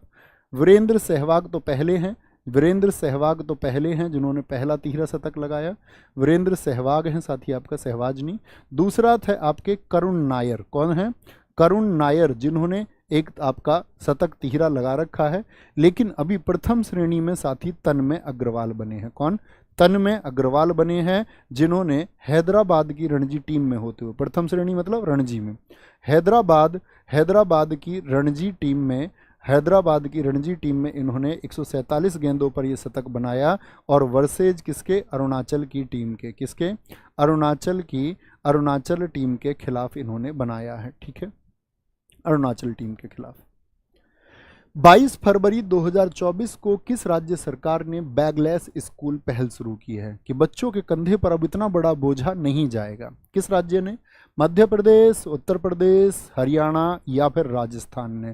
तो एमपी की गवर्नमेंट ने साथी इसको शुरू किया है बैगलेस, यानी स्कूल में ही वो साथी आपका अब क्या करेंगे, बच्चों को चीज़ें प्रोवाइड कराएंगे। सीएम सीखो कमाओ योजना, सीखो कमाओ योजना, सीखो और कमाओ यानी वहाँ की स्किल को क्या बोलेंगे, स्किल को बढ़ाने के लिए आपका कहाँ पर, मध्य प्रदेश में ये योजना आई। सीएम कल्याणी विवाह सहायता योजना, कल्याणी विवाह सहायता योजना क्या बोलेंगे आपका, एक एड देने के लिए मैरिज में, ये कहाँ पर आई है, ये भी एमपी की ही योजना है। ठीक है। उत्तर प्रदेश की याद रख लेना साथी, किसान उदय योजना, क्या बोलेंगे, और किसान उदय योजना यानी इसका नाम भी एग्जाम में जब आएगा अंग्रेजी में भी तो किसान उदय स्कीम आएगा। ठीक है, किसान उदय स्कीम। राजस्थान की बहुत चर्चित रही अभी साथी आपका 1000 फ्रेंचाइजी योजना, क्या बोलेंगे, कितनी, 1000 फ्रेंचाइजी देने जा रहे हैं। ये कहाँ पर चली है साथी, आपका राजस्थान में चली है। ठीक है, राजस्थान में। आज के अंतिम प्रश्न की ओर, 2024 लोकसभा चुनाव के लिए शुभमन गिल किस राज्य के स्टेट आइकन बने? अभी 2024 के चुनाव में शुभमन गिल किसके स्टेट आइकन बने हैं? पंजाब, महाराष्ट्र, गुजरात या फिर नई दिल्ली? भैया पंजाब के आइकन बने हैं, पंजाब के। कौन से चुनाव हैं ये? 18वें लोकसभा चुनाव के लिए, 18वें लोकसभा इलेक्शन के लिए बनाया गया है इनको।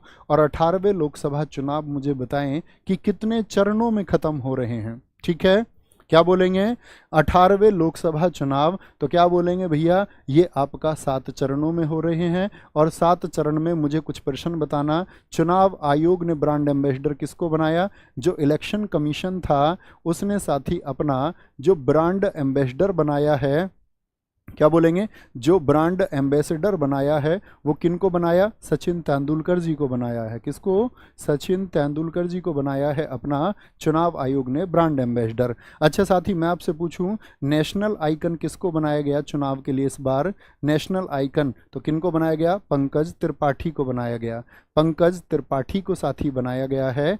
और अगर साथी मैं बात करूं, वर्तमान में मुख्य जो निर्वाचन आयुक्त हैं, चीफ इलेक्शन कमिश्नर जो हैं, मुख्य निर्वाचन आयुक्त, क्या बोलते हैं, सीईसी, चीफ इलेक्शन कमिश्नर, वो कौन है? तो चीफ इलेक्शन कमिश्नर वर्तमान में है श्री राजीव, क्या बोलोगे, श्री राजीव है भैया। अच्छा, जैसे ये बनी आपके शुभमन गिल कहाँ से? पंजाब से। ऐसे ही बिहार ने किसको बनाया था? बिहार के लिए मैथिली ठाकुर को, क्या बोलेंगे, बिहार के लिए बनी थी मैथिली ठाकुर, क्या बोलेंगे, बिहार के लिए बनी मैथिली ठाकुर, गलती नहीं करनी है। आज के होमवर्क पर साथी आ जाते हैं और आज का होमवर्क है, हाल ही में भारत के 2 अन्य चुनाव आयुक्त कौन नियुक्त हुए हैं? क्या बोलेंगे, 2 अन्य चुनाव आयुक्त कौन नियुक्त हुए हैं? ये आपका क्वेश्चन रहेगा साथी।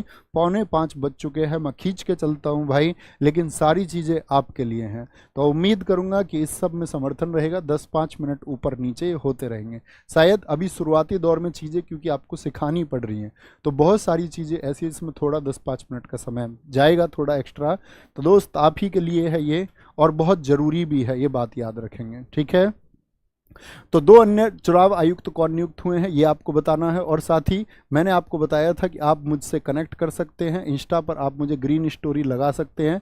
जिन लोगों को कोई मैसेज मुझ तक भेजना है, कोई डाउट कुछ भी है, तो इंस्टा पर आज ऑफिशियल नवीन शर्मा आप सर्च कर सकते हैं, और ऑफिशियल नवीन शर्मा पर आप मुझे क्या भेजेंगे, वहाँ पर कोई भी, लेकिन बेवजह की चीज़ें मत भेजना भाई, ठीक है। और मैं आपके जवाब देने के लिए प्रतिबद्ध हूं कि मैं आपके जवाब वहां दे दूंगा, ठीक है।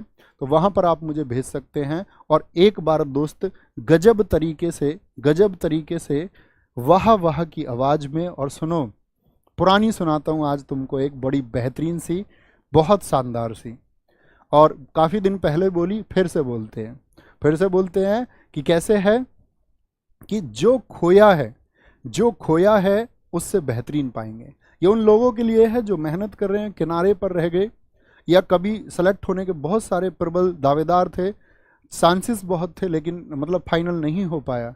तो जो खोया है उससे बेहतरीन पाएंगे, और सब्र रख मेरी जान, दिन हमारे भी आएंगे। सब्र रख मेरी जान, दिन हमारे भी आएंगे। तो ख्याल रखिए अपना बहुत सारा। बाय बाय, टेक केयर, जय हिंद, जय भारत। कक्षा आपको कैसी लगी? होमवर्क में साथी अपना आंसर लिखना ना भूलें। होमवर्क में आप सबका आंसर आना चाहिए। कैसा आपको कक्षा को लग रहा है, महसूस कर रहे हैं, वो सब, ये आपका कोई भी सुझाव है वो लिखते रहिए। ख्याल अपना रखते रहिए, मेहनत करते रहिए। 2 हो चुके हैं, बहुत जल्द 40 होंगे। ऊर्जा बनाए रखें। नमस्ते, थैंक यू, जय हिंद, जय भारत, जय मां सरस्वती।